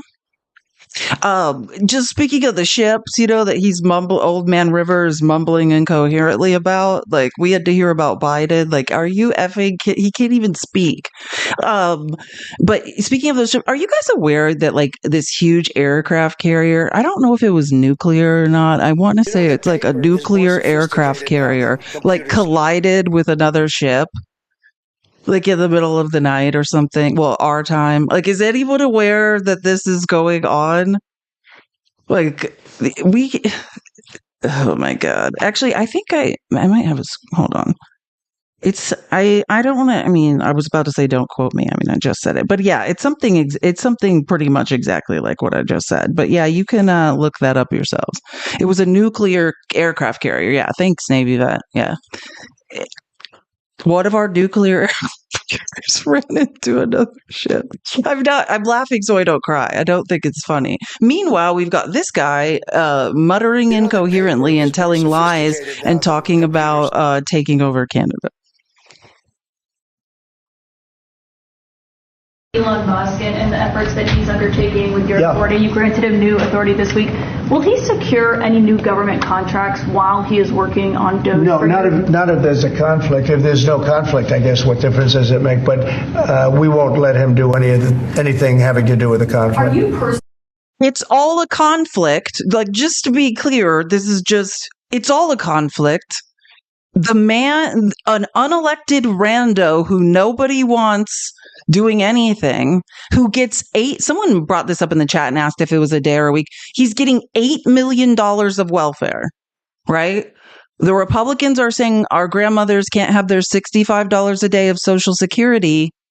And Elon Musk gets $8 million a day of taxpayer money. On top of that, the reason this question's being asked, this is Caitlin Collins from CNN. You might recognize her voice. What do I mean by welfare? I mean, $8 million a day is going to Elon Musk in government contracts. I don't know how else I can be clearer. The man who no one elected to rifle through the government and decide what is waste. In my opinion, I think someone we didn't vote for, who's the richest man in the world, does not need $8 million a day of taxpayer money. The reason this question, and he's the one deciding what's a waste. Let's start with that. You don't need any money from us, right? And then on top of that, it's been announced, it was discovered that he's getting another $400 million contract for armored Teslas.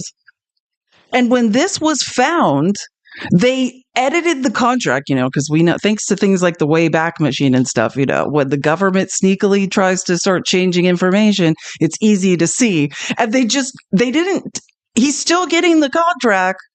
They just took the word Tesla out. Like, that would fool us all into not understanding what was happening. This is Elon Musk, for spending $277 million to get Trump elected, getting kickback after kickback after kickback. He gets $8 million a day of government contracts to his businesses. And they're trying to take Social Security from people who paid into it. I know, I love the Wayback Machine, Toodle. Best resource ever. Keep tapping the screen. Tap, tap, tap. We should be at, we're 208. We should be at or past 200K. We can do it. Keep tapping. I appreciate your guys' interaction. Let's finish this clip. I thought it was done. Checking to make sure there's no conflicts of interest. Yeah, I am. He answers to you. Sure, he does. First of all, he wouldn't do it. And second of all, we're not going to let him do anything where there's a conflict of interest. Mr. President, your negotiations. They're all conflicts of interest. He's an unelected weirdo rifling through our personal information, making edits. These are, by definition, while profiting $8 million a day off government contracts, he's rifling through government contracts and canceling them that were already legally appropriated by Congress. By definition, this is the largest conflict of interest I've ever seen. I don't know possibly what could be a bigger conflict of interest at this point. Thank you for the super chat. Just hanging. Thank you so much. I appreciate you. Oh, wait, why is it not up? Hold on. Let me refresh a screen. Let me refresh one of my 5 computer screens briefly. Thank you, Starfire, for the Twitch bit. I appreciate you so much. I need to. There we go.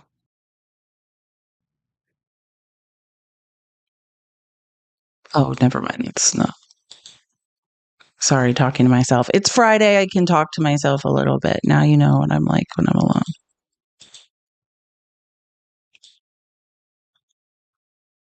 Okay, there we go. Thank you so much. Okay.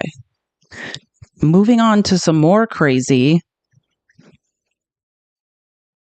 Yesterday were pretty accurate. I don't see any way that a country in Russia's position could allow them, just in their position, could allow them to join NATO. I don't see that happening. And long before President... This is what I mean by he's literally sitting in the White House yesterday saying, Putin's our friend now. We're going to let him back in the G7. Ukraine can't be in NATO. Russia and I are going to negotiate the future of Ukraine. Europe's not going to be there. NATO's not going to be there. Zelensky's not going to be there. We'll just figure it out between me and Putin. This is the lunacy that was going on yesterday. President Putin, Russia was very strong on the fact that I believe that's the reason the war started. Because Biden went out and said that they could join NATO, and he shouldn't have said that. As soon as he said that, I said, you know what? You're going to have a war now, and I was right about that.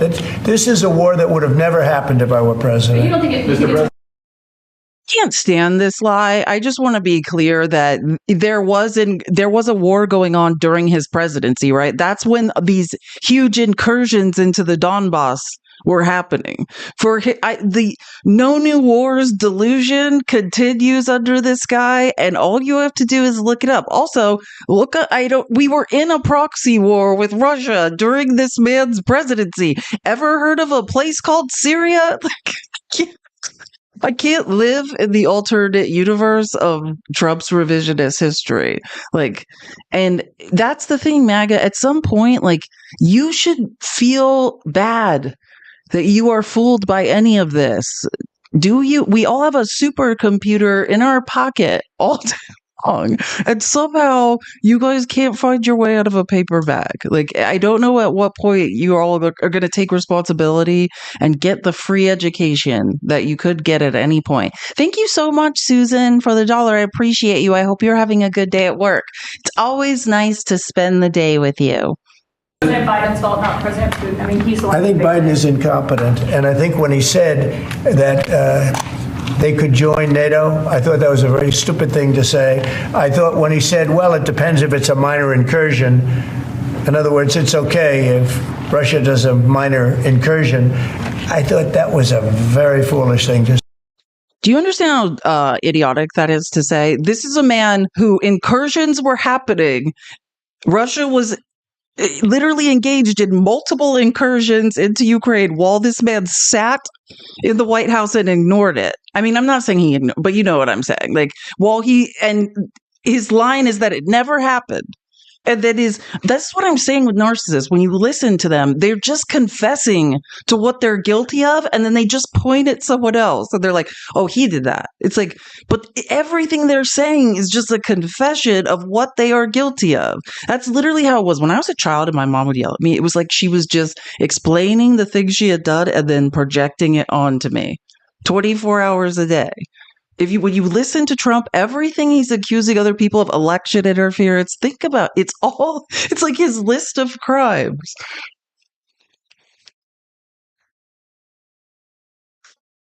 Musk met with Prime Minister Modi earlier today. Did he do so as an American CEO or did he do so as a representative of the U.S. government? Are you talking about me? No, Elon Musk. Elon, I don't know. They met, and I assume he wants to do business in India. But India is a very hard place to do business in because of the tariffs. They have the highest tariffs just about in the world, and it's a hard place to do business. No, I would imagine he met possibly because he's running a company. He's doing this as something that he's felt strongly about for a long time because. Now, what egregious thing is being talked about? I just want to explain how horrific. Everyone's in arms because Elmo is meeting with Modi yesterday, with the Prime Minister of India. Like he's the President of the United States, literally. Thank you for subscribing. One of a kind. For a second I thought it said like fakin', and I was like, what? One of a kind. Ravi, thank you so much for subscribing. I appreciate you so much. Yay, TikTok subscriptions are back. Fun. But what he's saying is, because people are like, we're outraged. They're like, why is the Prime Minister of India sitting with Elon Musk and with Elmo? And when Trump's saying, oh, it's hard to do business in India, it's not for everyone. He's specifically talking about Elmo. Like, if you understand, like Modi and Tesla have had this ongoing feud, right? Like Modi had 100% tariffs on Ford electric vehicles, specifically on Teslas. Like they weren't allowed to come in the country, basically. And now all of a sudden, it's like the BRICS alliance and Trump are like, hey, F Europe, F Canada, F everyone. Like we're all on the same team now. And we're just not going to hide it. Oh, and MBS, in fairness. Let's let Saudi Arabia in there. Oh, and this is it. So this is Elmo holding court with Modi. This is why people are like, hey, what the F is an unelected rando doing meeting with this guy like he's president?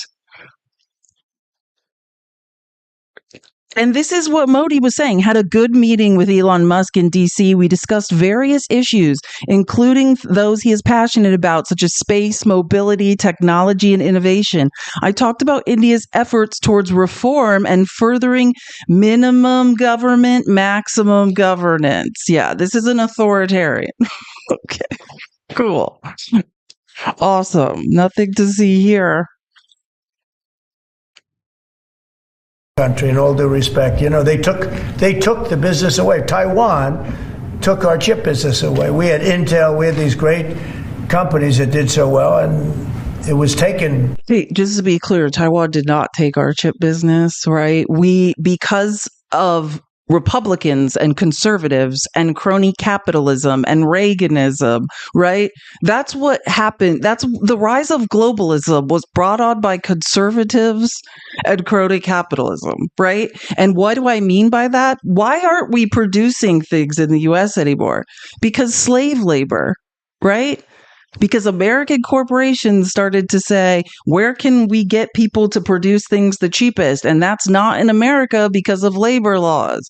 Like to say that global trade triads are happening because of Taiwan is the most delusional thing I think I could ever hear in my life. From us, and we want that business back. We want it back in the United States. And if they don't bring it back, we're not going to be very happy. And you mentioned pharmaceuticals as well in China. That's national security to bring that back. Yeah, China and other places. We want to get the pharmaceutical and drug business back into the United States, where it should be. I just cannot. Again, the only reason jobs were ever offshored is because greedy rich men, right? Corporations and the donor class wanted to maximize their profits. They did all of this. And now they're just blaming it on random people that in some way benefited from it or just did what we asked them to do, which was provide cheap labor and manufacturing so American corporations could maximize profit. And now we're scapegoating them and acting as if they did this to us. It's unbelievable. Oh yeah, he's absolutely covering for China. Yes, and that too. But I mean, imagine China's terrorizing Taiwan. Like if you're not noticing the theme here, it's never the people's fault whose fault it is, right? Like that's what the truth is. We blame Ukraine for Russia invading them, right? We blame Taiwan for being terrorized by China. That's what narcissists do. They just project and deflect. Nobody has to take responsibility for their actions. Says that he really wants peace. Do you believe him? Yeah, I do. I believe he wants peace. I believe that President Putin, when I spoke to him yesterday, I mean, I know him very well. Yeah, I think he wants peace. I think he would tell me if he didn't. I'd like to see peace. Do you trust President Putin? I believe that, I believe that he would like to see something happen. I trust him on this subject. I think he'd like to see something happen. I think it could have happened a long time ago. I think mad that it has been accused of countless war crimes, of using chemical weapons, of lying, being caught in lie after lie, of undermining the U.S. of every turn, of interfering in our elections, of doing unspeakable things over and over and over. I know. He is scared of Putin. That's the thing about narcissists. They're cowards, right? Number one, it shouldn't have started, but it did. And now all those cities are knocked down like demolition sites. All those beautiful golden. They were knocked down because of Putin, the aggressor who started a war. If we're not going to oppose authoritarian aggression, I mean, please know we are the we are the bad guys. We are now aligning with the bad guys and gaslighting people whose countries have been invaded and saying, hey, it's your fault you were invaded. It's your fault your cities are rubble. It's your fault people were unalived. You shouldn't have fought back. You should have just laid down and given up. And now we're going to divide up your country and not include you in those negotiations. Better think twice next time. What? And I think TikTok, I think Joe Rogan was a part of it. Some of the great people that I did interviews with were a part of it. But I think that TikTok was I think it was a big part. Look, as you know, we were up by 36% with youth. The Republican was never up with youth. And I focused on TikTok, and I found it to be amazing, actually, and very fair. And I think the image of TikTok is different than it was before the election. I think people saw it, and they view it as a positive, not a negative. I think it'll be to China's advantage to have the deal be made. Yeah. Say what now? Old man River? What about Biden can't think? This man can't even make any sense. Like, say what? So this is so damn embarrassing. I agree, bro. It's like I just laugh so you don't cry. Like, I don't know. Like, we're on day 24 or 25 of the. Like, I don't even. What day has it? It hasn't been a month. I don't know. Here, like, this is crazy town USA. Someone brought up that this is the repeat of 1930s technocracy. I don't want to go on like a tangent, but let me check really quick, because like I don't think people know what that means and like who the PayPal mafia is and how like Elon Musk's role.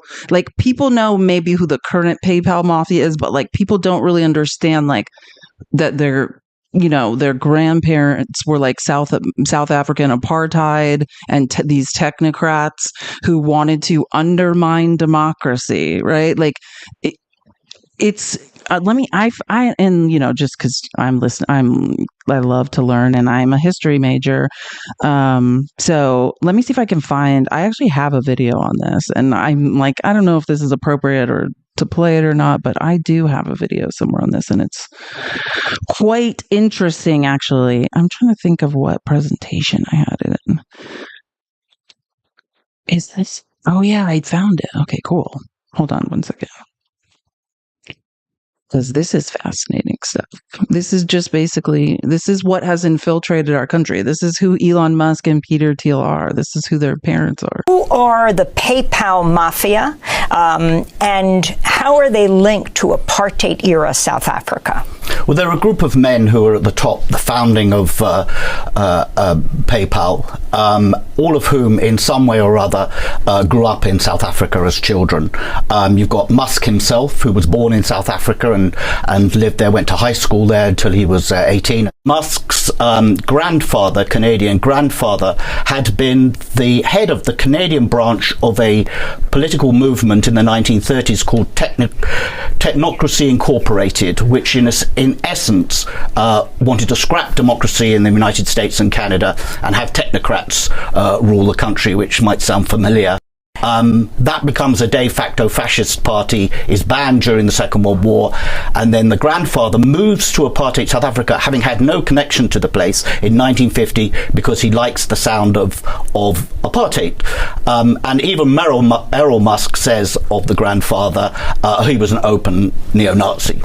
You got Peter Thiel, who was a co-founder with Musk of PayPal. Thiel was born in Germany, but brought to South Africa as a young child. His father was a mining engineer, lived in Johannesburg, and then moved to Southwest Africa, which was then a South African colony, is now Namibia. And he went to school in Swakopmund, which was notorious as probably the last place on the planet where people still openly greeted each other with Heil Hitler and celebrated Hitler's birthday. He went to a German school there before moving to the United States when he was 10 or 11. You've got David Sachs, who was born in Cape Town. He's big in PayPal and is now Trump's AI and crypto czar.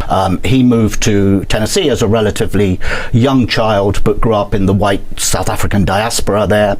And you've got Roelof Botha, the grandson of Pik Botha, the last foreign minister of apartheid South Africa. He was the acceptable face of apartheid. You'll remember he used to run around the United States trying to put a gloss on how they were reforming things and that everything was getting better. So you see those four key people at the top of PayPal, and they all have this, very intimate connection to South Africa.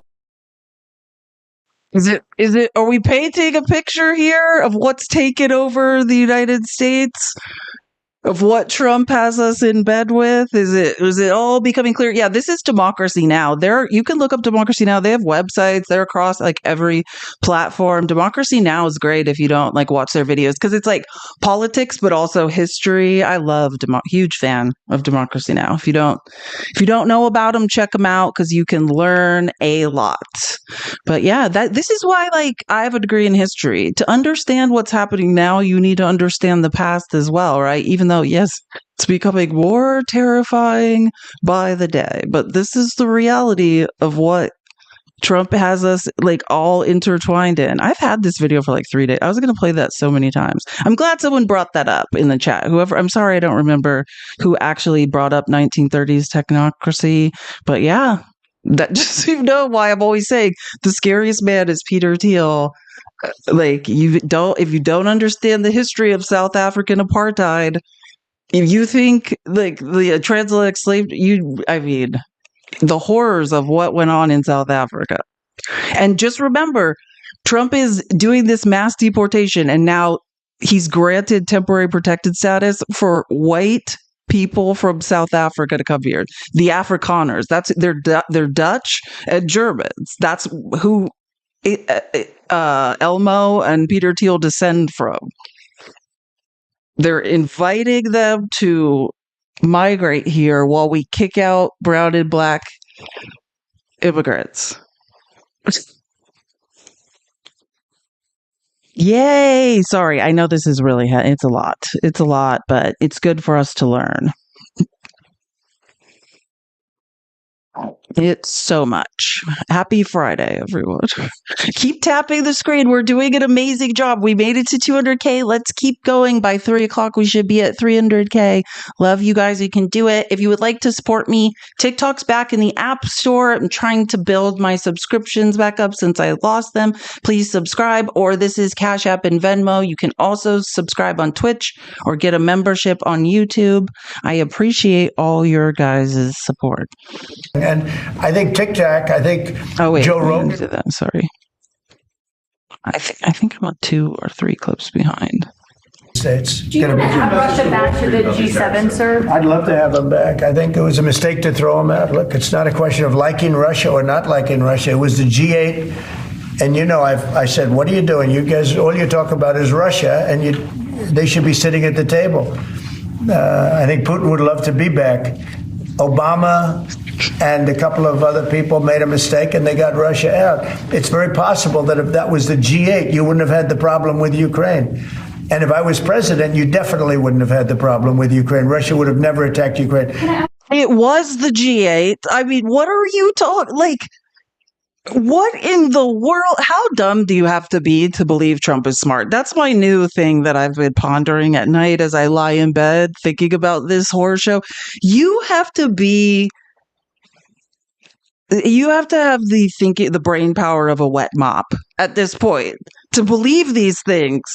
Yeah, Russia was part of it, and then they attacked Europe. You see, what had happened was that Russia attacked Europe, and they had to go away because of that. Because you attacked a continent. I can't even... Like, just 24 hours a day, Russian propaganda coming out of the White House, coming out of Congress, coming out of Fox News. Like, this is coming out of J.D. Vance speaking in Munich today. Just 24 hours a day, Russian state media lies.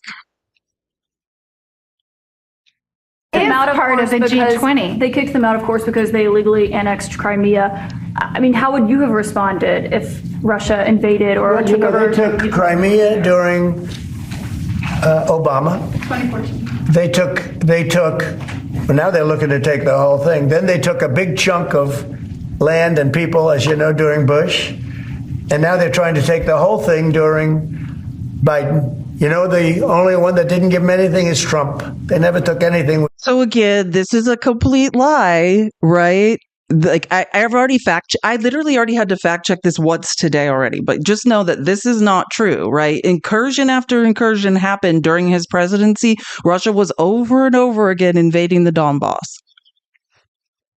And also, which nobody seems to remember except for me, we were in a proxy war with Russia in the Middle East during this man's presidency. What the F do you think we were doing in Syria? Trump, nothing, not 2 inches of property of land. But Crimea was Obama, and then Bush gave him a lot, if you remember. And then, in fact, it's a sort of a standard little phrase, and Biden's giving him everything because this is a war that shouldn't have been had. How embarrassing. I don't even think he understands that Bush went before Obama at this point. We don't know what he's talking about. Oh, and actually, Christopher Miller, this is actually a response to a different post because this lie, which I'll say the one thing the Republicans do well is they all lie in lockstep, right? Like, Trump is spewing Russian propaganda from the White House. Pete Hegseth was spewing it at a NATO conference. J.D. Vance is spewing it this morning in Munich, right? And Christopher Miller was actually fact-checking Pete Hegseth saying this lie, right? And he says, Hegseth wrongly stated today that over 4 years, the no new wars lie, during Trump's first term, there was no Russian aggression. This is false. Russia did invade in 2014, but the war in eastern Ukraine's Donbass didn't end. It continued until Russia's 2022 invasion. It was a simmer with frequent deadly flare-ups. Yeah, incursions. That's what we call them. But it was still a war on European soil, no less.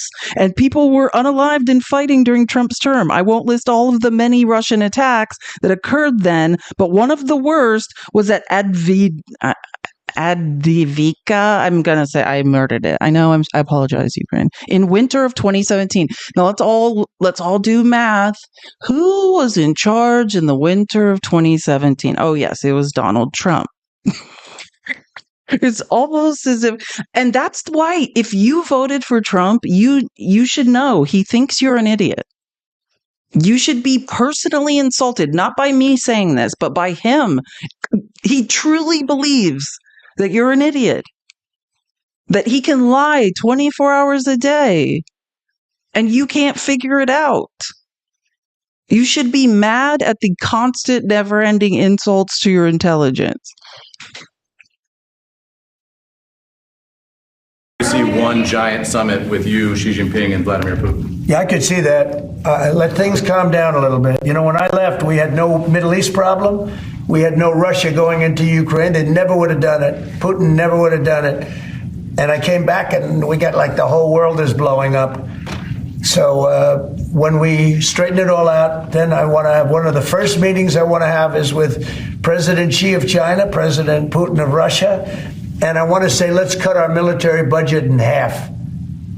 And we can do that. And I think we'll be able to. Oh my God, I can't even do it. The weird lies. But yeah, he's now, I told you, he's in the BRICS alliance.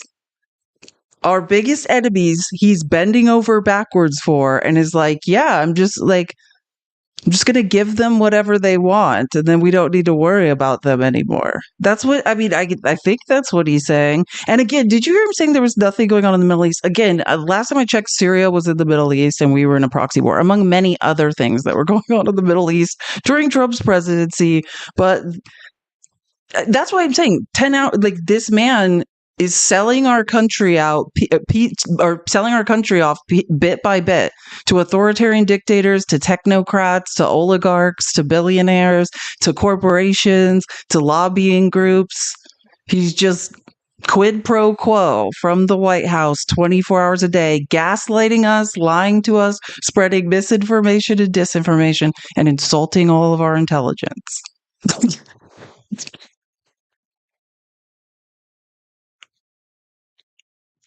I'm just wondering about your conversations on defense spending. Would you want to do that as a trilateral, or would you use the existing body that also already includes China and Russia, the G20? No, it's the people. It's President Putin, President Xi. I don't need bodies. I don't need anything. It's people. It's all about people.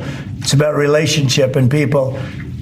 And, you know, I've had a good relationship with President Putin. I've had a good relationship with President Xi. It's about people. And I think when things straighten out, which I hope will be in the not too distant future, the meeting I want to have first is a meeting with China and a meeting with Russia on slowing down, stopping, and reducing nuclear weapons in particular.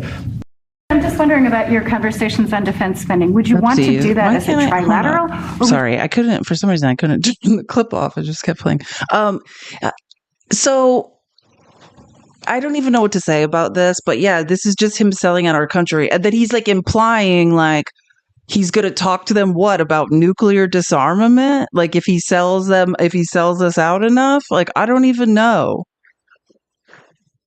This is the man, I just want to remind you, that said that Biden was in bed with China. Remember when we were going to impeach him? And I just want to remind you that was all lies. Thank you, Joby1, for subscribing so much. You're amazing. Thank you for yesterday too. You're awesome. Yeah, like just reminding you guys that this is not real. And he accused Biden of being in bed with China. Every accusation of a narcissist is a confession. Every single one. Turns out now we're selling out to China. Nuclearized. What a great thing if we could do that. And we were gonna.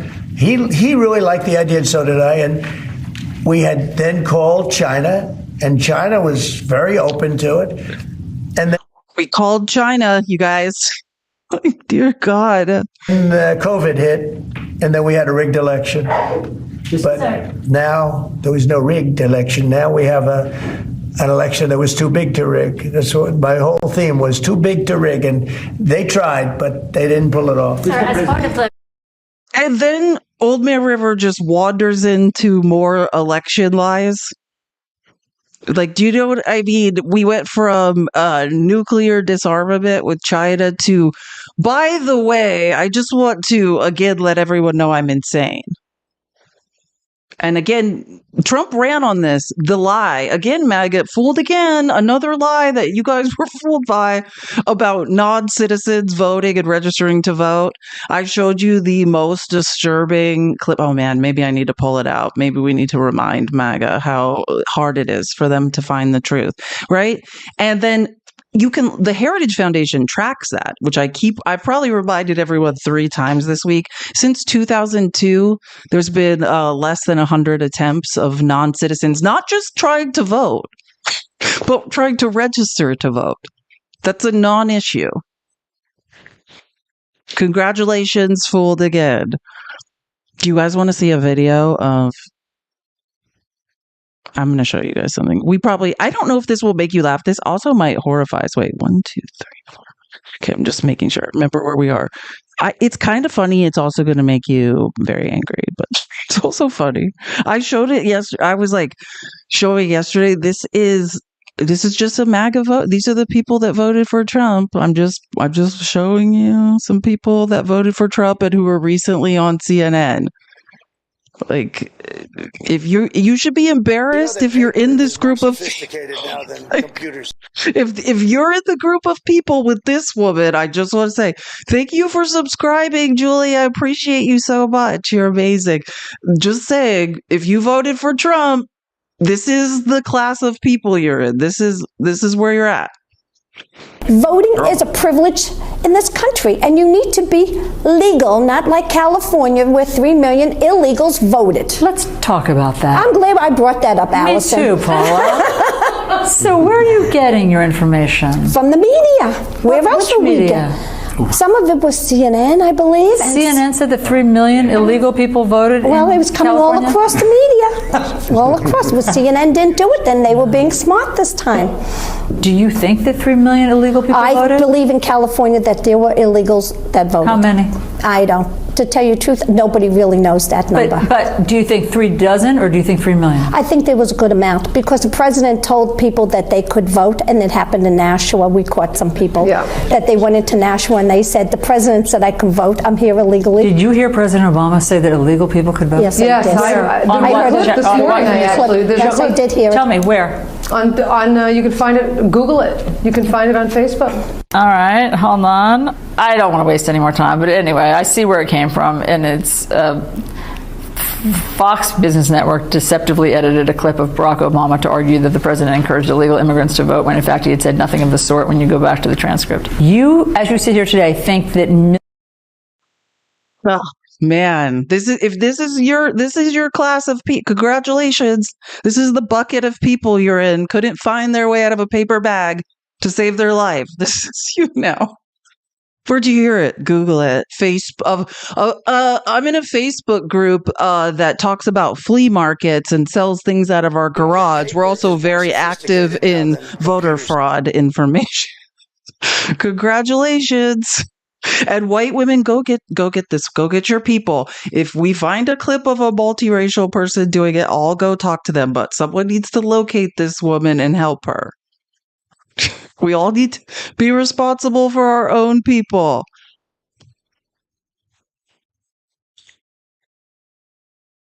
I'm sorry, it's not funny.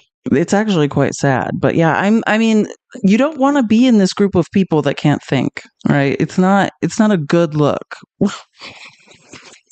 It's not something to be proud of at this point. We should all be embarrassed.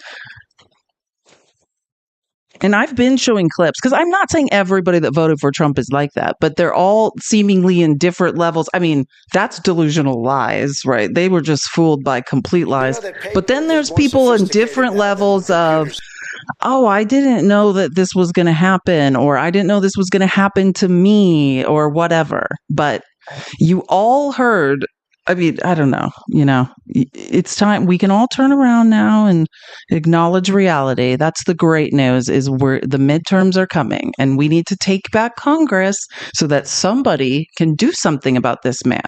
And we wouldn't even have to. The crazy thing is, in theory, because I don't care actually who wins the midterms anymore, as long as they have a spine and will do oversight and accountability, advise and consent, do the job of the legislative branch.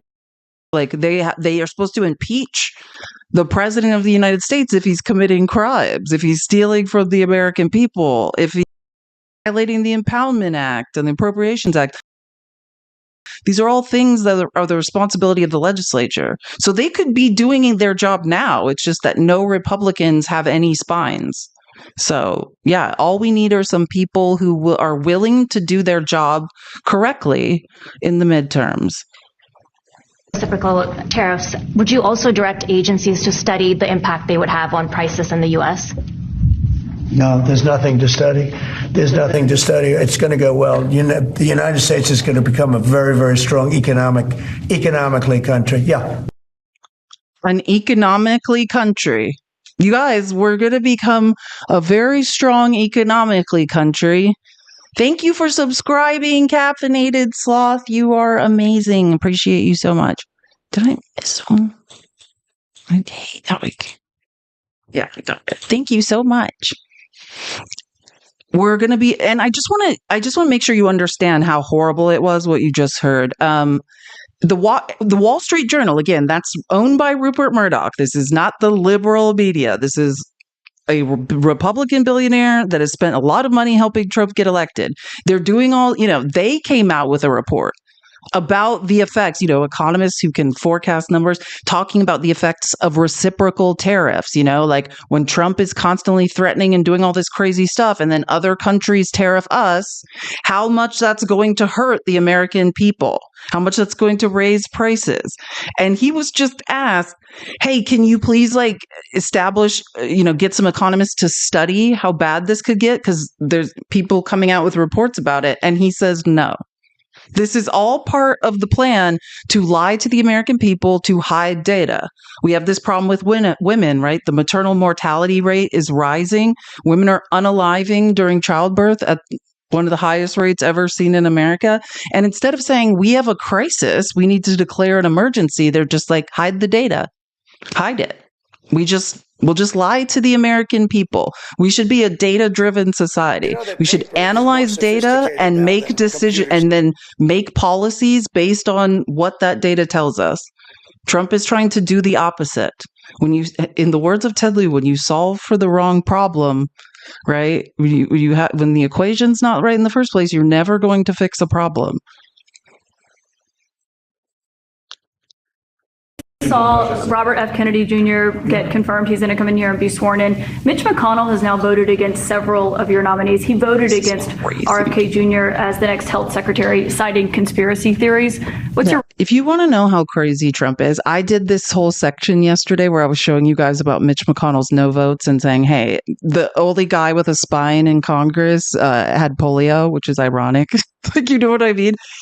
And I didn't even know this was going on while I was doing that piece. And Trump was in the Oval Office losing his mind, attacking Mitch McConnell. If you haven't heard about this, Trump was implying that Mitch McConnell would never had polio and things it got super crazy yesterday. Reaction to that?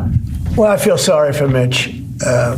And I was one of the people that led. He wanted to go to the end and he wanted to stay leader. He's not equipped mentally. He wasn't equipped 10 years ago mentally, in my opinion. He'd let the Republican Party go to hell. If I didn't come along, the Republican Party wouldn't even exist right now. Mitch McConnell never really had it. He had an ability to raise money because of his position as leader, which anybody could do. You could do it even. And that's saying a lot. But the fact. Just want to be clear, that's Caitlin Collins, right? She's a CNN investigative reporter. She has her own show, and he's insulting her now. He's saying Mitch McConnell is a loser and he's mentally incompetent, which coming from Donald Trump. Again, every narcissistic accusation is a confession. But he's saying Mitch McConnell's an idiot and incompetent. You're an idiot and incompetent, and you could even do it.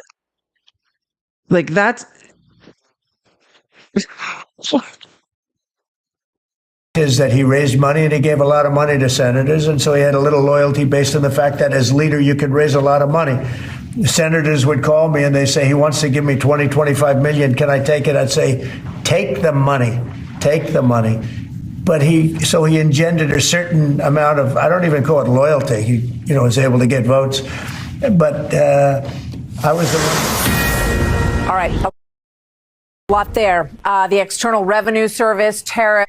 So they cut him off while he's talking ish about like Fox basically cuts away and they're like, okay, this is crazy. Like, we're not going to listen to this. Thank you for subscribing, Julie, Juju, Navy Vet. I appreciate you guys so much. Caffeinated Sloth. Yeah, Juju Bug and George68. Thank you guys all for subscribing. But that's like Fox is like, okay, we can't listen to this. And then he goes on like with what I was telling you guys about, like, and is talking about like implying Mitch McConnell, like maybe Mitch McConnell didn't have polio. I don't know. What? He had polio, obviously, and I don't know. I don't know anything about he had polio. He had polio. Are you doubting that he had polio? I have no idea if he had polio. All I can tell you about him is that he shouldn't have been leader. He knows that. He voted against Bobby. He votes against almost everything now. He's a very bitter guy, and we have a very strong party.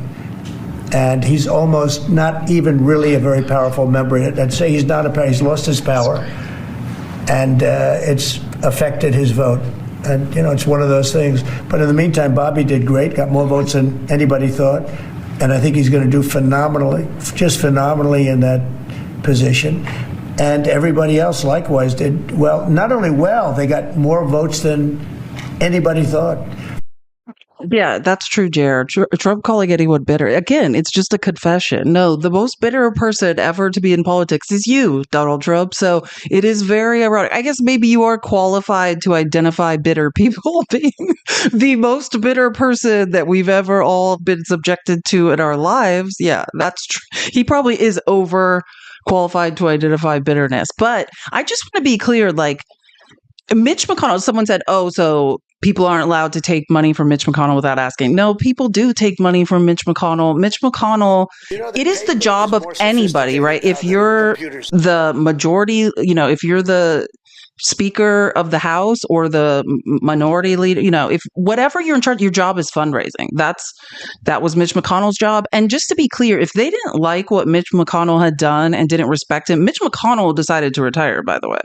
It wasn't that he was forced out. He decided to retire. And then who did they elect? Who's in charge of the Senate now? Mitch McConnell, the man I call the golden boy, the man that learned everything he knows at the feet of Mitch McConnell. He is literally Mitch McConnell reincarnate, John Thune. Trump didn't want John Thune to be in charge of the Senate. Trump wanted Rick Scott. And the senators didn't care. They know where their bread is buttered. They installed John Thune. So, like, what Trump is saying, in Trump's world, he wishes this was true, but I don't know it is. But if you don't know, like, Mitch McConnell, who did have polio, is in Kentucky basically sounding the alarm. He's given no votes on on these people, these weirdos that Trump wants to install in positions, and is basically talking about, the dangers of what Trump is doing. And a lot of alarm is being raised in places like Kentucky. So that's why Trump is pissed, is because Mitch McConnell just goes around and says whatever he wants. And as long as Mitch McConnell, he's not the healthiest. So I don't know how much I don't think he's not going to run again, but he could if he would. Like, Mitch McConnell pretty much is the state of Kentucky. He can pretty much do what he wants there.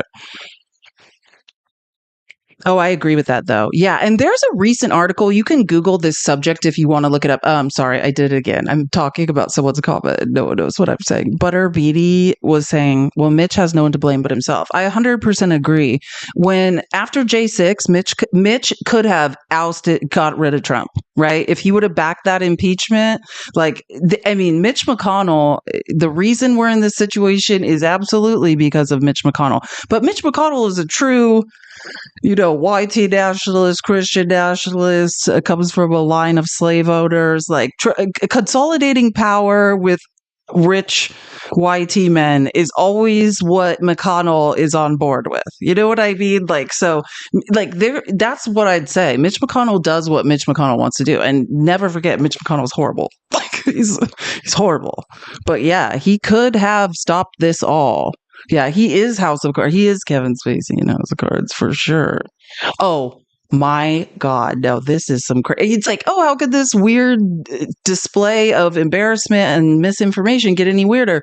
It's like almost like Trump had like the people he's letting in the press corps. These are not reporters. It's like he has like random sycophants planted to like insult people and say weird things. And this guy addresses Modi.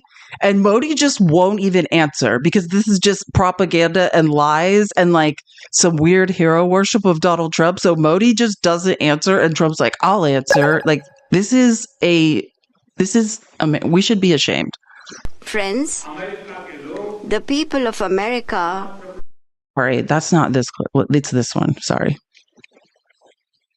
I was curious, how much more confident are you with President Trump leading this country that there will be peace through strength and you will have a successful partnership with the United States versus with Biden's incompetence and weakness over the last 4 years?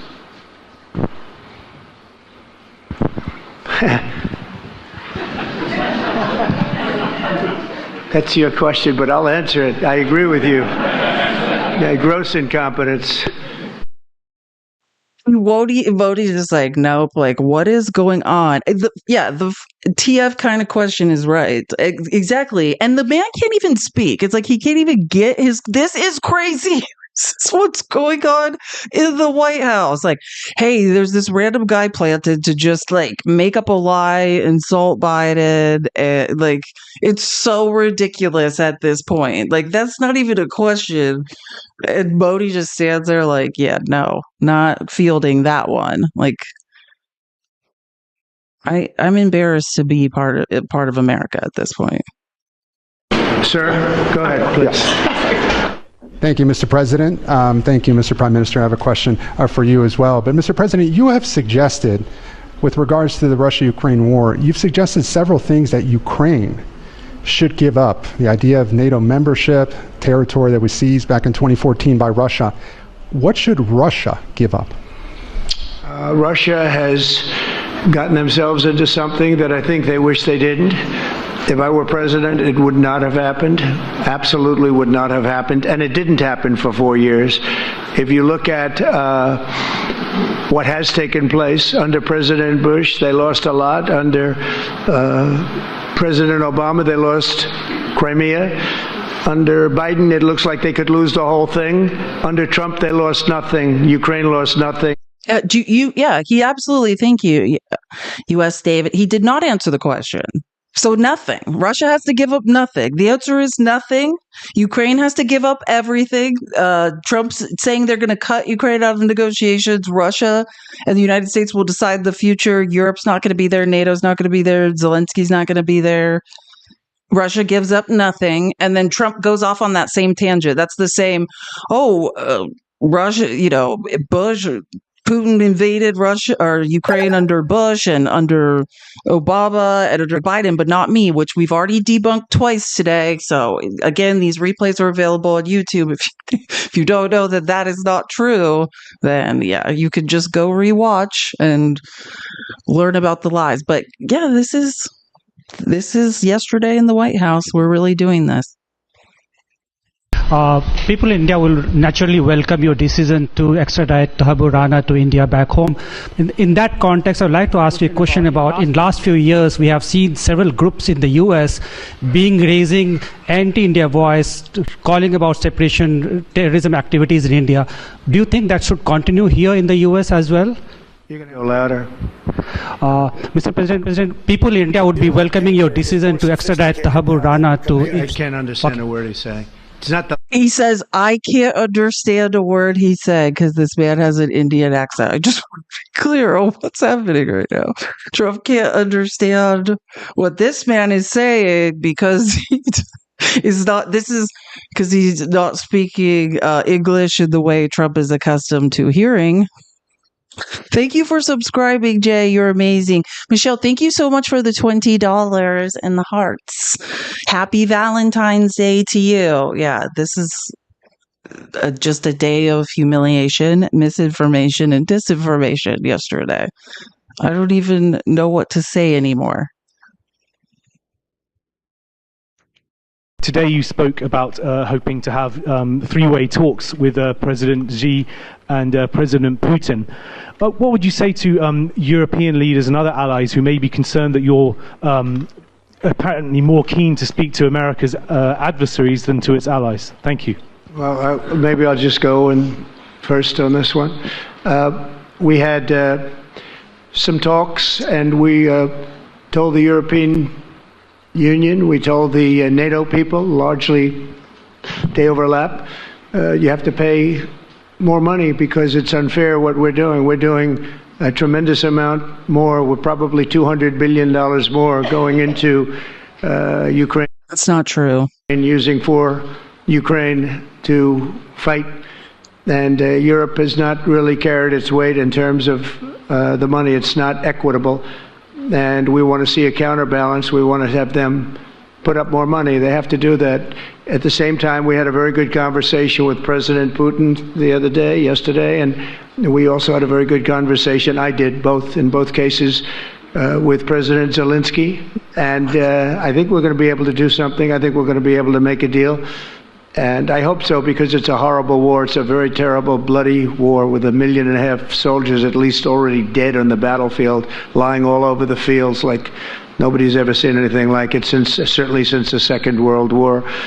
Or when you carpet drone Syria during your first presidency, maybe like that. Or when you were, Putin was, or what's his name, Assad was using chemical weapons there, and then you guys were and you and Tulsi were pretending like it wasn't happening, kind of like that.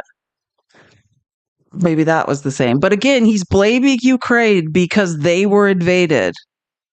I just want to be clear. That's what he's blaming Ukraine for being attacked right now.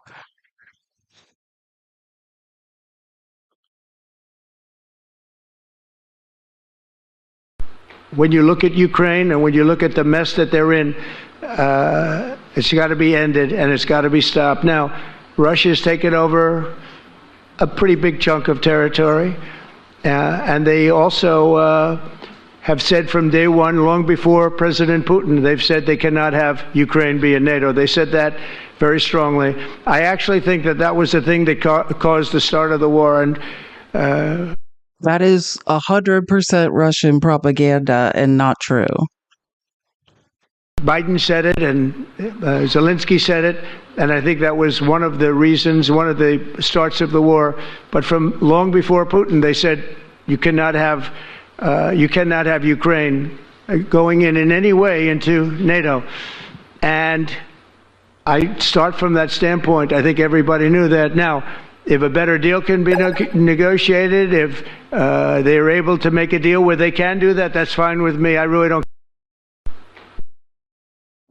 I don't know. Well, we're going to move. I just needed to paint the picture because when I watched this yesterday, I just could not believe what was going on. This is what Trump's up to. Bending over for our enemies, but selling out our allies, and spreading misinformation and disinformation for them. So cool. Yeehaw. Thank you for the hat. I need to. Okay. And again, I did not go through the whole hearing. I'm just going to show you a few clips. I showed you one yesterday. I'm going to show you that one and then two more from yesterday. The Linda McMahon. And I recommend, again, if you have never seen the documentary McMahon on Netflix, right? And you don't understand Trump's obsession with Vince McMahon and who the McMahons are, right? Linda McMahon was the head of the Small Business Association in Trump's first administration. She's now going to dismantle the Department of Education. Thank you for subscribing, Just Liz. Her confirmation hearing was yesterday, right? And if you don't know the history, and I'm going to show you some of the history just because I was just refreshing my memory of how truly awful Linda McMahon is. And I don't want to say it's just her. It's her husband's awful too. But she's like the CEO of, the WWE or, the WWF. And like, if you don't know about the SA scandals that she has covered up, the horrific things that have happened in the history of that. And now she's supposed to go into the Department of Education and protect children. These scandals I'm talking about, the cover-ups of SA, they involve children, ring boys. If you've never heard, I'll refresh memory, but I just want to show a couple clips of people questioning her yesterday. This little bit of, the whole hearing right now feels kind of surreal to me. It's almost like we're being subjected to a very elegant gaslighting here, because Senator Hawley just asked you, and you talked about the need to enforce protections for Jewish students on college campuses, but the very department where the enforcement would take place is the Department of Education, and he wants to eliminate it, and you say you will work with him to do that. Similarly, you've talked about the importance of apprenticeships and other kinds of career and technical education, really important. There's bipartisan support for that here. The Republicans are in charge. We have bipartisan bill after bipartisan bill. We could go right forward with it, but there's this discussion as if we haven't made any progress on that, and there's somehow a partisan. And this whole hearing was her just holding the party line and saying she's going to implying or being evasive, but also implying she's going to dismantle the DOE or pretty much do whatever Trump wants. What about educational programming centered around specific ethnic and racial experiences? My son is in a public school. He takes a class called African American History.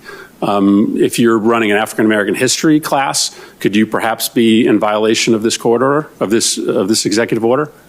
I'm not quite certain, and I'd like to look into it further and get back to you on that. So there's a possibility, you're saying, that public schools that run African American history classes, right? This is a class that has been taught in public schools for decades, could lose federal funding if they continue to teach African American history.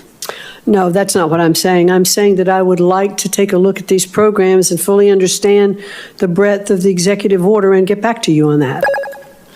I think you're going to have a lot of educators and a lot of principals and administrators scrambling right now. Yeah, and I've read that some parts of that executive order to you on this show. Like, was it last week? It was either last week or early last week or the week before, late the week before, and it does say that. Like, that executive order is purposely broad, right? Any mention of what they consider DEI, which we know now seems to be a list of trigger words, right? And if it has anything to do with diversity, race, ethnicity, whatever, they basically are just saying no. So yeah, there is going to be a conflict. But let's get into what I was talking about. Because wait, who was it? Oh yeah, Tammy Baldwin. She asks about this scandal I'm talking about, that Linda McMahon, the cover up, the horrific lawsuits, when this scandal of SA that happened, and then I'll remind you of some of it because I went through and summarized some of it in case, because I'm seeing people say they don't remember. And yes, someone in the chat asked, "Thank you for the glasses. Happy Valentine's Day, Joe B1." Yes, that documentary is called Mr. McMahon. Sorry, I think I said McMahon, but yeah, the documentary I'm suggesting everyone watch. It's like 3 or 4 parts, and it's called Mr. McMahon, and it's on Netflix. Mrs. McMahon, you have been named in a lawsuit which alleges that you and your husband allowed for systemic and pervasive abuse of underage children to persist in your business for years. It is an ongoing lawsuit, and it alleges that you rehired a known sexual predator and you felt it was sufficient to simply direct him to steer clear of children. If confirmed, you will be responsible with overseeing the Department of Education Office of Civil Rights, charged with ensuring equal access to education through vigorous enforcement of civil rights laws.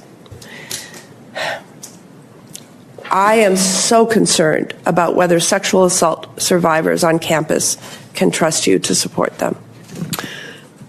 Thank you, Senator. They certainly can trust me to support them. I have a granddaughter that is now in college. I have 2 grandsons who are in college. And I have a deep commitment of understanding of how I would feel if any of them were involved in sexual harassment or accused of sexual harassment. You have my absolute commitment that I will uphold. Please hear me. Am I still online? Hello? I do not know what is happening. Hello?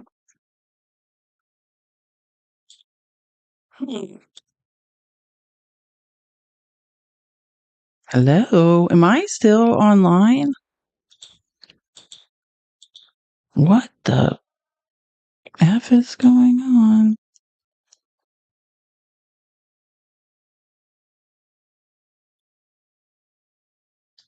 Hmm.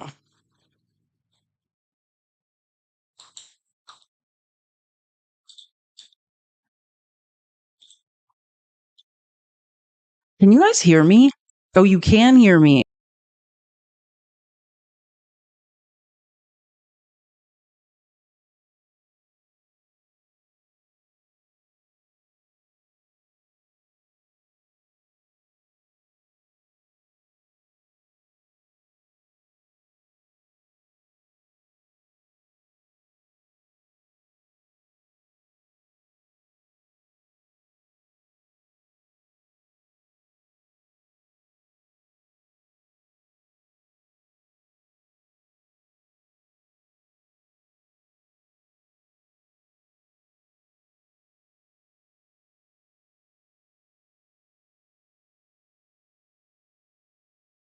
Now, I think that's better.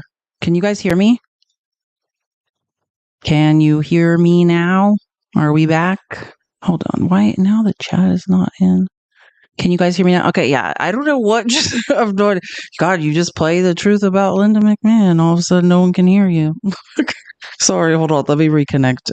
Let me cast my iPad to this again. But yeah, don't worry. I did some more research. So yeah, I'm going to just read. I'm just going to summarize this for you. But yeah, imagine, I know, I have no, that was the weirdest, because usually it's like this, you can't hear, you can't hear either. I have no idea. That's a new one for TikTok Studio, because it was like still going, but frozen all at once. Who knows? But thank God someone asked Linda McMahon about this nonsense, because just in case, these are just resources. Like if you want to learn more about the horrors of which you just heard reference to. This is a great article. I love, like, that just came out that you could read. This came out yesterday. This is just a flashback to when this was happening, right? This is 2020. This is what they were doing to people. And this story is horrific if you don't know. And when that documentary, I recommend you guys watch. It's like people, because it's produced by like the McMahons, like they're part of it. They're in it. And like, it's so obvious that like people that work around them have like a gag order, because like they're trying to ask people about this stuff. And people are like, oh, like, we're not allowed to talk about this. Like, but some people do talk about it, and it's awful. I mean, this is the person who's going to run the Department of Education and protect children. Cool. And again, why is Trump? This is what Trump looks for. This is one of the qualifications. Oh, you've been credibly accused of either covering up or being part of SA. Here, let me give you a position in my cabinet. This came out in 2024, October, I think, like 2024. But I suggest read some of these, because they are truly disturbing.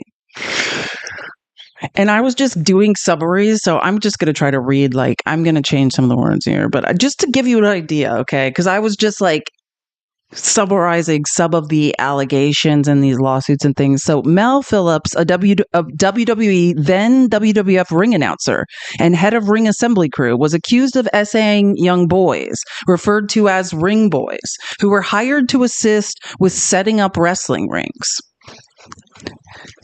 Phillips would rub the boys' feet on his, you know what, and a pattern of behavior described by multiple victims. There's also stuff that he would like suck on their toes. I'm just telling you what's in court documents. The abuse was not limited to foot-related acts. Just in case you're curious, I'm not laughing. I'm laughing so I don't cry. It was described as overt. It was described as overt SA. Phillips was given the nickname Mrs. Mel Phillips by some of the boys, indicating the pervasive nature of his behavior. This is about Vince and Linda's cover-up now. This is the woman who's going to run the Department of Education. Vince McMahon admitted to journalists Phil Mushnick and Dave Meltzer that he knew about Phillips' inappropriate behavior towards children. Vince reportedly fired Phillips in 1988 after finding his behavior peculiar and unnatural, but rehired him with the condition that he stay away from children. Shocker, he didn't. I think we all know how that goes. Thank you for subscribing, Elodie. Thank you, Elodie. I like that. LDM. We made our subscription goal. I appreciate you guys so much. I need to reset it. I will in a second, but let's get through this. Linda was also implicated in the cover-up. That's what I'm trying to tell you. This is going to be the woman who's in charge of protecting kids from SA, running the Department of Education. These are civil rights cases. These are the type of cases, which, by the way, Trump is dismissing. You can look that up in the news. Like, they're getting rid of like civil rights cases that have been brought to the Department of Education. But she was implicated in the cover-up with Mushnick's deposition testimony stating that both Vince and Linda agreed to rehire Phillips with the caveat that he avoid children. Vince reportedly told his former driver, Jim Stewart, that Phillips... Oh, yeah, that's what I was telling you about, the sucking of toes. Further confirming his awareness of the abuse. Right. And then it talks about the incident, the abuse we reportedly, details a former high level. This is just more summaries of the abuse. And then there's the Tom Cole case. You can look this up because this is like specifically one of the biggest lawsuits. One of the most vocal victims attempted legal actions against the WWE. He was SA'd by Phillips and later faced retaliation and mistreatment. Right. It's bad. During settlement talks, Cole was left alone with Vince and Linda for extended periods, which he found unsettling. They were intimidating. They've been accused of intimidating people, all sorts of things. He settled for $55,000, a relatively small amount compared to what his lawyers received. As part of the settlement, Cole was given a job on the ring crew, but faced verbal abuse from coworkers and fans, leading to his desire to leave. Linda offered Cole a deal to attend college on WWE's dime, but he struggled mentally and was eventually fired. Linda sent Cole a harsh termination letter accusing him of wasting the opportunity of a lifetime. As someone who's been the victim of SA, you never recover from that. And he couldn't be, he was having trouble focusing and concentrating, and she's harassing him in writing. WWE fought Cole's unemployment claims, appealing multiple rulings in his favor, with Linda even attending his hearing, so he wouldn't get unemployment. Like, I don't even... And then I was just looking through like the evidence. A videotape surfaced in 1992. It's on video, showing Phillips engaging in inappropriate behavior with a boy. The tape showed Phillips. Okay, yeah, I'm not going to read exactly what it showed. You can look all this up. This is those articles I showed you. It's all in here. This is Trump chose to run the Department of Education. For some reason, so many people in Trump's cabinet have been credibly accused or have covered up SA. It's the weirdest thing. Trump himself has been found liable of it. It seems to be one of his favorite things. The denials and legal threats. This is what they're saying. They intimidated people that tried to report. She's supposed to be in charge of civil rights cases. And these people, the McMahons, Linda McMahon, the woman who's supposed to be in charge of civil rights cases for the Department of Education, is intimidating people who are trying to report. publicly downplayed the abuse, telling the Charleston Post and Courier in 1993 that she no longer believed Cole was SA'd, despite the evidence. There's a video. WWE framed the scandal as a media creation focused on Phillips' foot-related behavior rather than the overt SA that was actually going on. This was a complete cover-up. This is the woman who's going to run the Department of Education for Donald Trump. Thank you so much, Frankie, for the super chat. He said, thank you for all the research and presentation that you do for us. It's absolutely awesome, and you are absolutely awesome.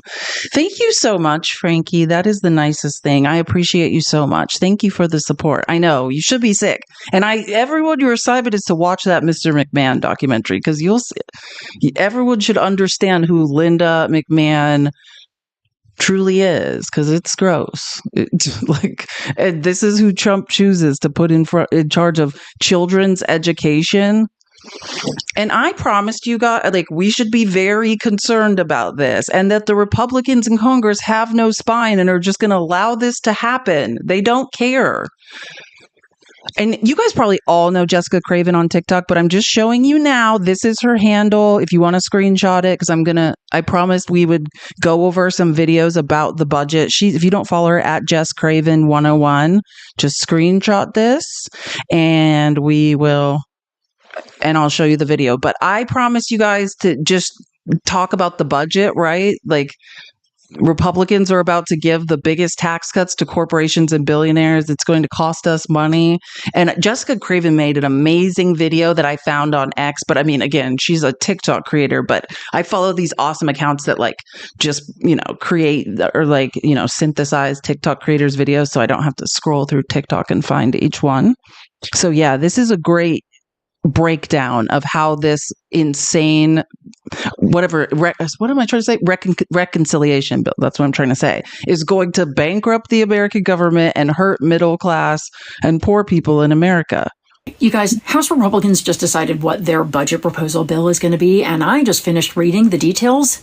Oh my God, this is some really disgusting stuff. If you can hear what I'm about to tell you without getting sick to your stomach, then congratulations, you are a stronger person than me. So basically what this budget does, and I'm not exaggerating, is it robs from the poor to give to the rich, like more than I have ever seen before. So what Republicans are trying to do is to get to $4.5 trillion in new tax cuts that will overwhelmingly go to not just the rich, but the mega rich, like absolutely the richest people in the country and also the biggest corporations. For average Americans, people making under $400,000 a year, it will amount to about $1 a day tax cut. For the very richest, well, they're going to save massively. That's why they're so excited. That's why they elected these people. And these tax cuts for rich people, this is the only thing Republicans care about. It's all they cared about in Trump's first term, and it's all they care about this term. And just like last time, these tax cuts come at the expense of programs you and I rely on. So how do they want to pay for them this time? Republicans are going for about $1.5 trillion to $2 trillion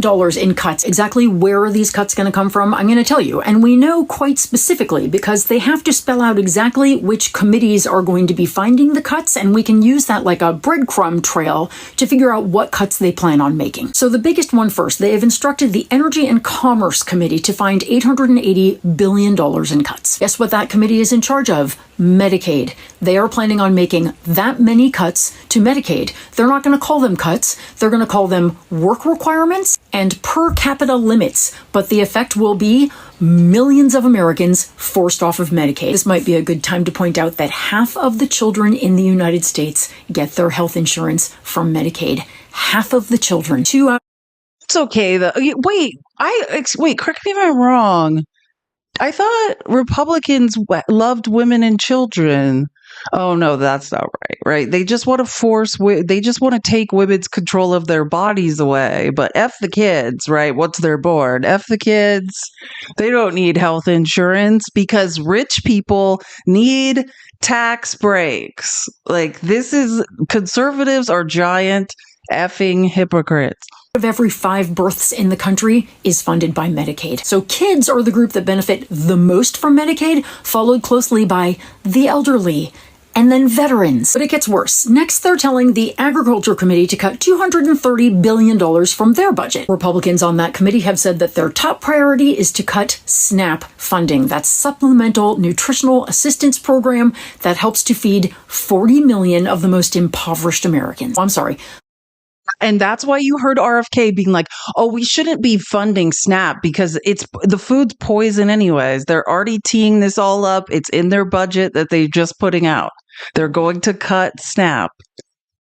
Families and children. But there's more. They've asked the Education Committee to cut $330 billion.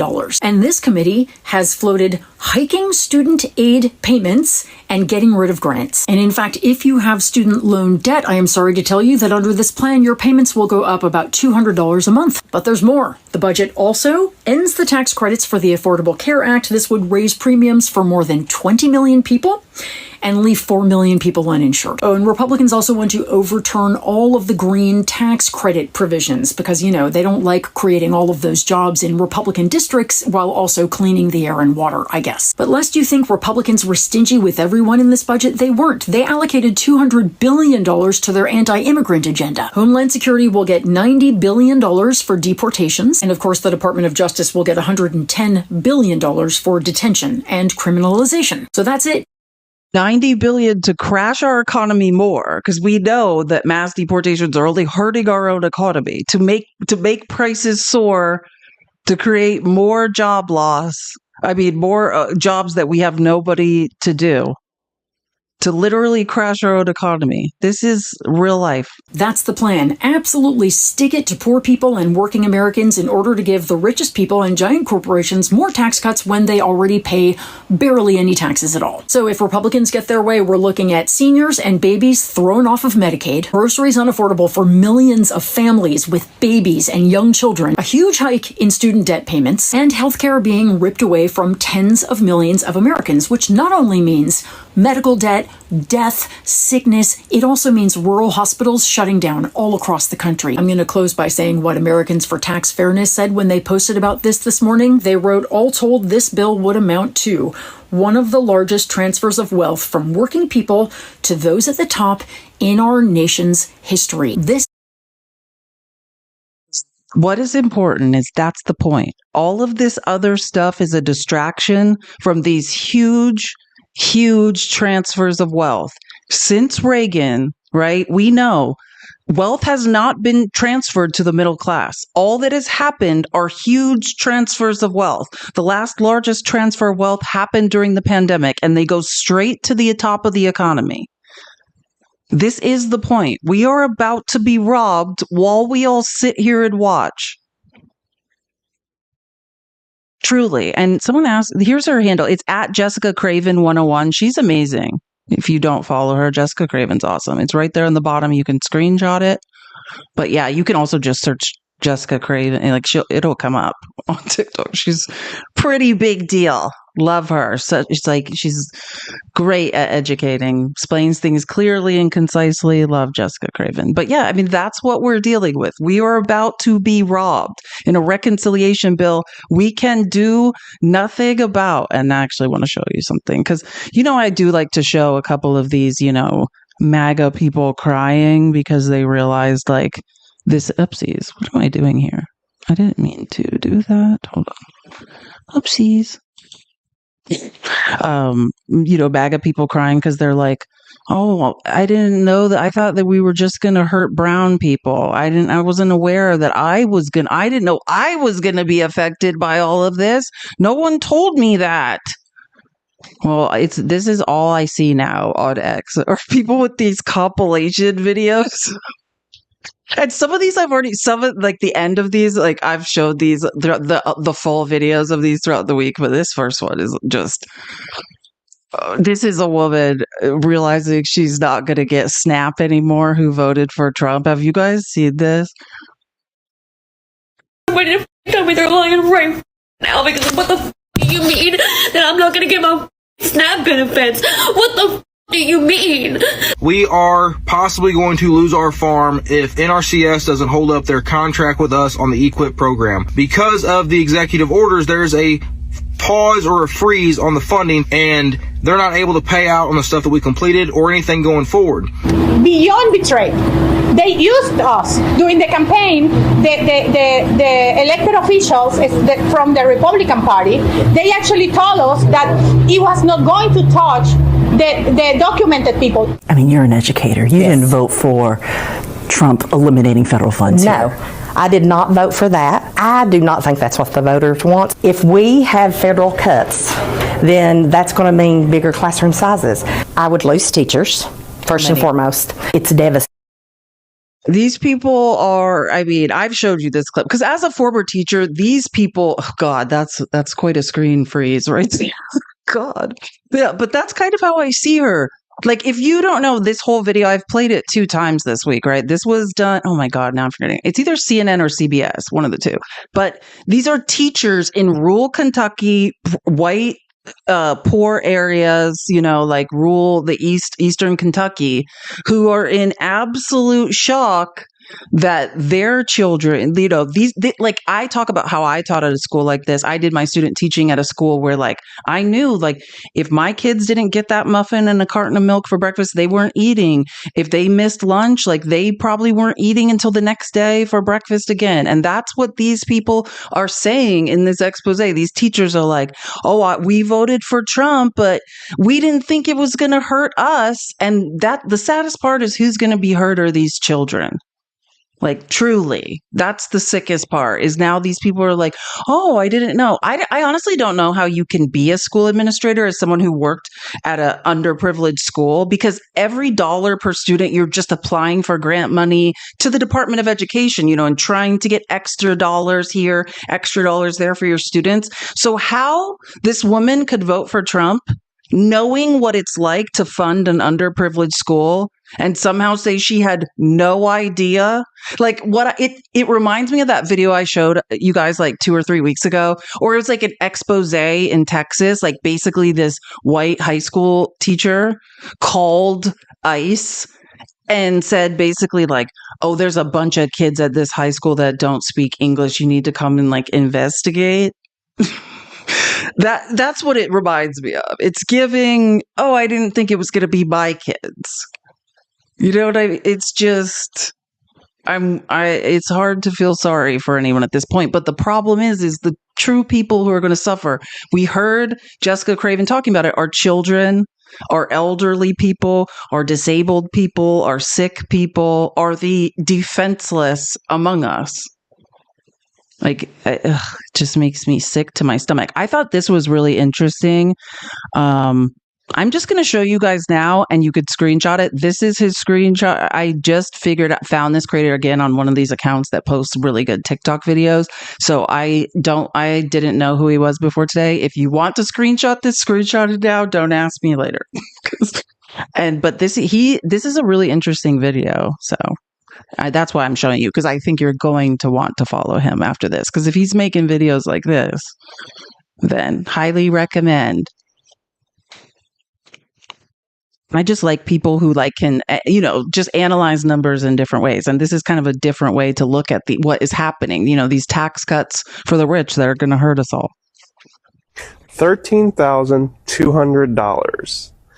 $13,200 is how much it will cost individual Americans to support the new $4.5 trillion deficit they want to incur because they want to expend the tax cuts that were offered to the billionaires, the ultra wealthy, and corporations.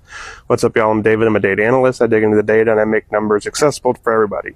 And I think right now what we're seeing is people really have lost track of what $1 trillion is. So it came out in the House budget this past week that they want to increase the deficit, and there's a $4.5 trillion line item in there for the tax cuts for the ultra wealthy, the billionaires, the corporates, all of that. And that $4.5 trillion, when you take it and divide that by every single person living in the United States, there are 341 million people currently living inside the United States. When you take $4.5 trillion and you divide it by 341 million, you are left with 13,196-ish per person. That is how much the government is saying that you were willing to pay for these tax cuts. Now, I don't know about y'all, but I'd sure as hell like that $13,000 more than giving it to the people who already have more money than you can count. You got more money than God, as my wife just said. Like, it's time we start caring about our individuals and our, stop letting the corporations run away and control everything. Again, and I'm just going to give you a little lesson. So I showed you guys this name before I put the clip, but at any point, right, when somebody's like screen name is right there, you just take a screenshot and you can enlarge it and see who it is. Again, all of these replays of every clip are available on YouTube, right? The links are put in the Discord, and so you can find these. But again, you could just take a screenshot and enlarge the name. Like, it's not just, I'm not the only one that could, you just take a screenshot and you can find it. But I waste so much time going back and doing this, so I can't do this. Everyone's going to have to learn how to help themselves with this stuff. I do it as much as I can, but it's just a giant waste of time. But yeah, I love a data analyst. Like I me, like I love someone that can take numbers and like really put things into perspective of like, hey, we are all being robbed. Here's another way to break down the numbers. Like, I think that's awesome. And I assume it's David Manasco. But yeah, I didn't know who he was. I love these accounts on X that just like post interesting TikTok creators videos, because I get to find. We're debating the Republican. Oopsie, sorry. I get to find so many people, and this is, oh my gosh, I'm going to forget. You can follow him on TikTok. His name's Representative McGarvey. Rep McGarvey. Here, if you don't follow him, this is just another. He made a short video about this that I liked. So again, this is his screen name if you want to screenshot really quick, or you can always just screenshot when it's small and just enlarge it yourself with your fingers. We're debating the Republican budget right now, and guess what's not in it? No tax on Social Security. Not there. Guess what else isn't in it? We will end all taxes on overtime. Not there either. Want to know what still isn't in the bill? No tax on tips. Nope, not there. Guess what is in the bill? $4.5 trillion in tax cuts, 83% of which go to the richest 0.1% of all Americans. We got a word for that. It's a scam. But we won't stop fighting, and we'll work with anyone to get a budget that actually benefits all Americans.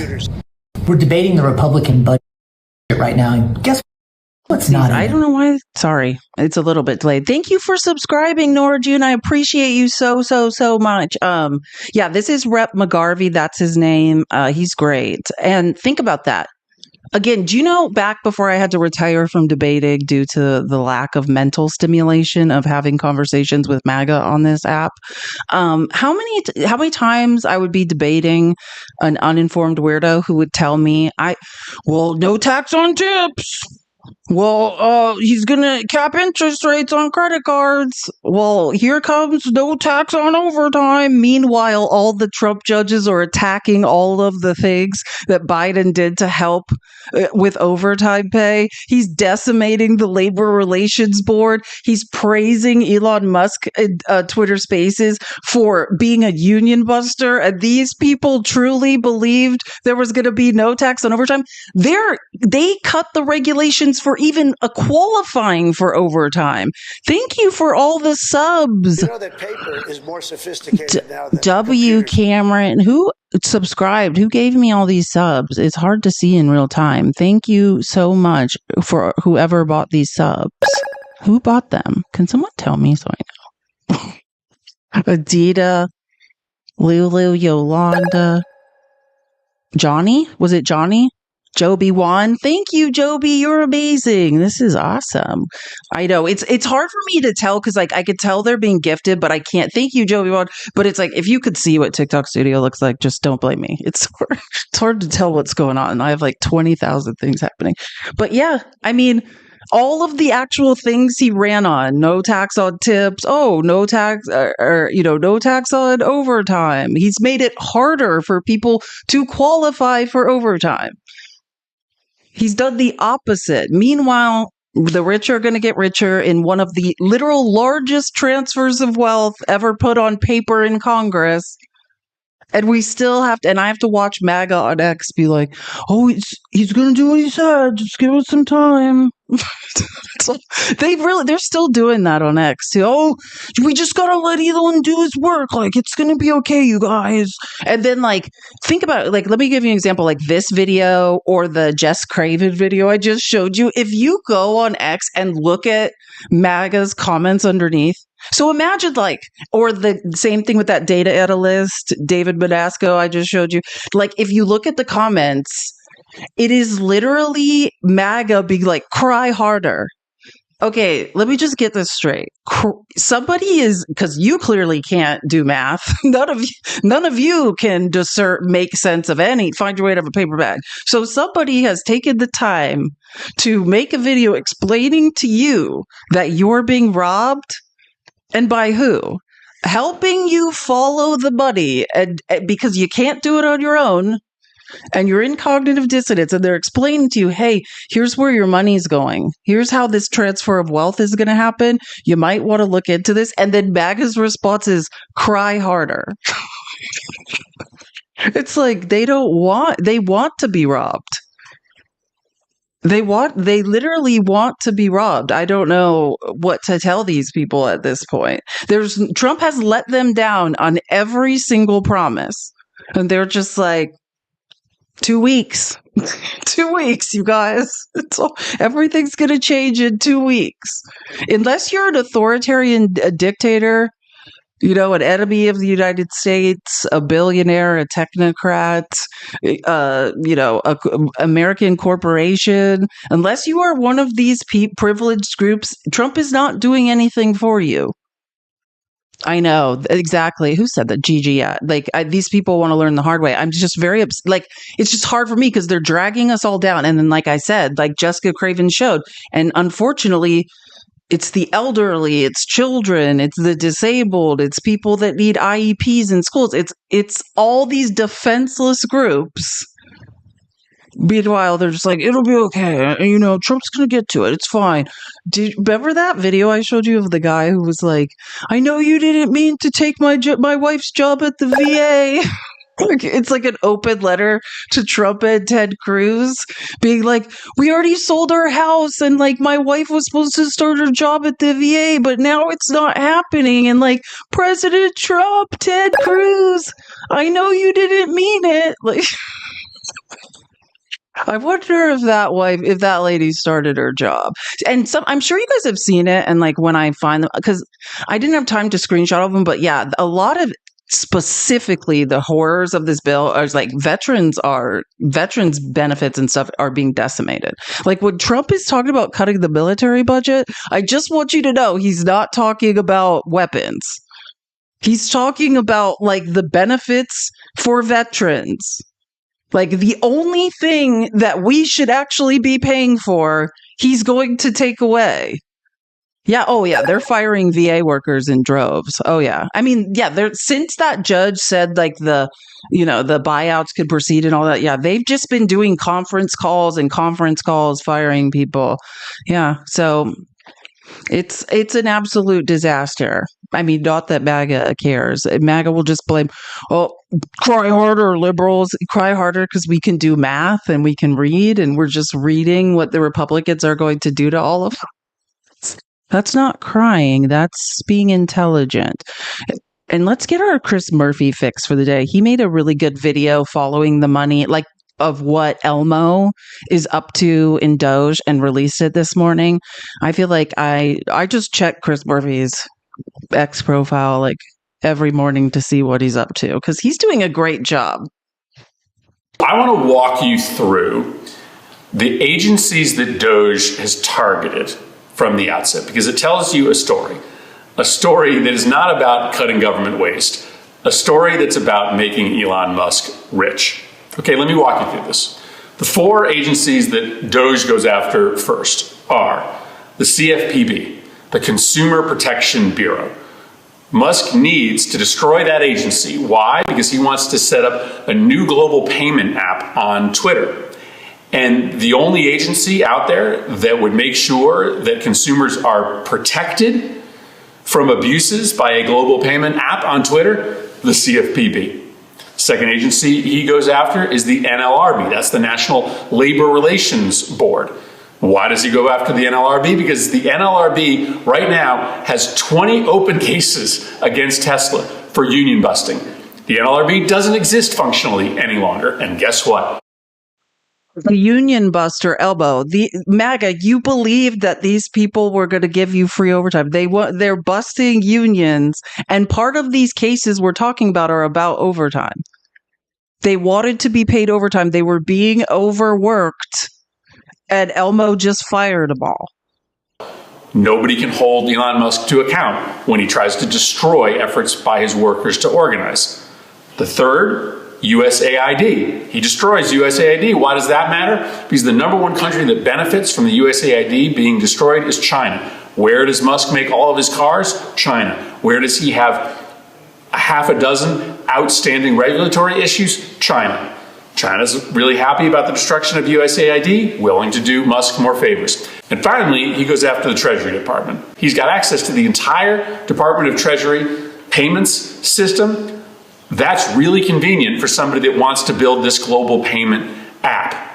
He can research his competitors, and maybe he can even put them on the do not pay list, which is this top secret list of companies that don't get payments from the Treasury Department. Musk now has control over it. Treasury, USAID, NLRB, CFPB. 4 agencies that, if destroyed, make Elon Musk and his billionaire cronies a ton of money. And that, yeah, this is real life, people. And still we have MAGA being like, oh, they're cutting waste, fraud, and abuse. Like, it's... Oh, I can't take it. I literally can't. Also, the FAA. Oh, yeah. I mean, but that's not, we're talking about how this is benefiting, like, financially. But yeah, I mean, Elon Musk is also being investigated by the FAA, not just the FAA, other places too. But absolutely. I mean, it's a joke. And then they're hiding another $400 million kickback contract for armored Teslas. Right? These don't even work. That's part of these investigations. Another one is the Department of Transportation, right? Like he's being investigated because of his shitty cars. That's also part of it. That's why they're deregulating everything. Yeah, show me proof, Carol. Exactly. Show me proof. They never have the proof. 2 weeks. Trump's going to bring the proof in 2 weeks. They're all still waiting. And every time, and that's any conversation you have with someone, if they're defending any of this, then they just have no idea what they're talking about. Truly. Or, and it's always, they're just listening to some podcaster and there's like maybe a kernel of truth, but if you take the time to actually look anything up yourself or you read, it's not true. It's not true. Period. Same thing with this Doge stuff. That's why I went through that article yesterday where the Washington Post got a forensic accountant and an investigative journalist to go through the actual, what Elon Musk said he's actually up to, and none of it's true. Right? They're saying, oh, we found $789 million in waste. No, those are from reports from the Biden administration. They're estimates from the GAO office. Most of those estimates come from reports done by the inspectors Trump fired in the long night of knives, take 2. And the actual waste, which it's not, waste and abuse is a matter of opinion, right? This was money appropriated by Congress, through democracy legally. And it's definitely not fraud, right? And it adds up so far to $2 billion, which is nothing. This is all about firing people that can do oversight or hold any of them accountable while they rob us. and God knows what else. Okay, and I think on that note, because I've had 2 weeks of just pure sickness, I am not feeling very well. You guys can probably tell. I have like walking pneumonia. So I'm going to probably just end a little early today and get some rest because it has been a very long 2 weeks on these lung steroids. And I just don't get sleep at night because I have to sleep sitting up. So I'm just a little bit spent. I appreciate your guys' support so much. I just want to say happy Valentine's Day. You guys are amazing. Who should we raid today? I know Pickles. I talked to him earlier. I don't think he's going live today, so he's not live. Thank you for subscribing, Farah and Joby1. Thank you for all your support today. You're so amazing. I appreciate all your guys' subscriptions. You guys are absolutely awesome. I know. I'm gonna go drink a gallon of water. That's literally what I'm about to go chug a gallon of water and like lay in the bottom of the shower because you know those shower steamers you can get where you like put them. They're like a tab and you put in the bottom and then it like releases all these like things that help you breathe better. That's what I need. I'm just having a lot of Mr. Global's live. Let's read Mr. Global. I love Mr. Oh, God, I'm a groupie. You just saw it. I love Mr. Global. That was not a rehearsed reaction. That's how much we got to 350K. Thank you guys so much. Oh, I appreciate you so much. You can find them, Victoria. Just look on Amazon or anywhere. There's different brands of them. Yeah, they're great. If you have trouble this respiratory stuff that is going around is no joke. Like Dr. Danny has it, Kudri has it, Kirsty has it. Like we all have it. I'm on my second week of this. But thank you guys. Have a great Valentine's Day and weekends. I will see you guys. Let's raid Mr. Global and tell him Felice said hi. Tell him Felice is his biggest fan in a non-creepy way. Love you guys.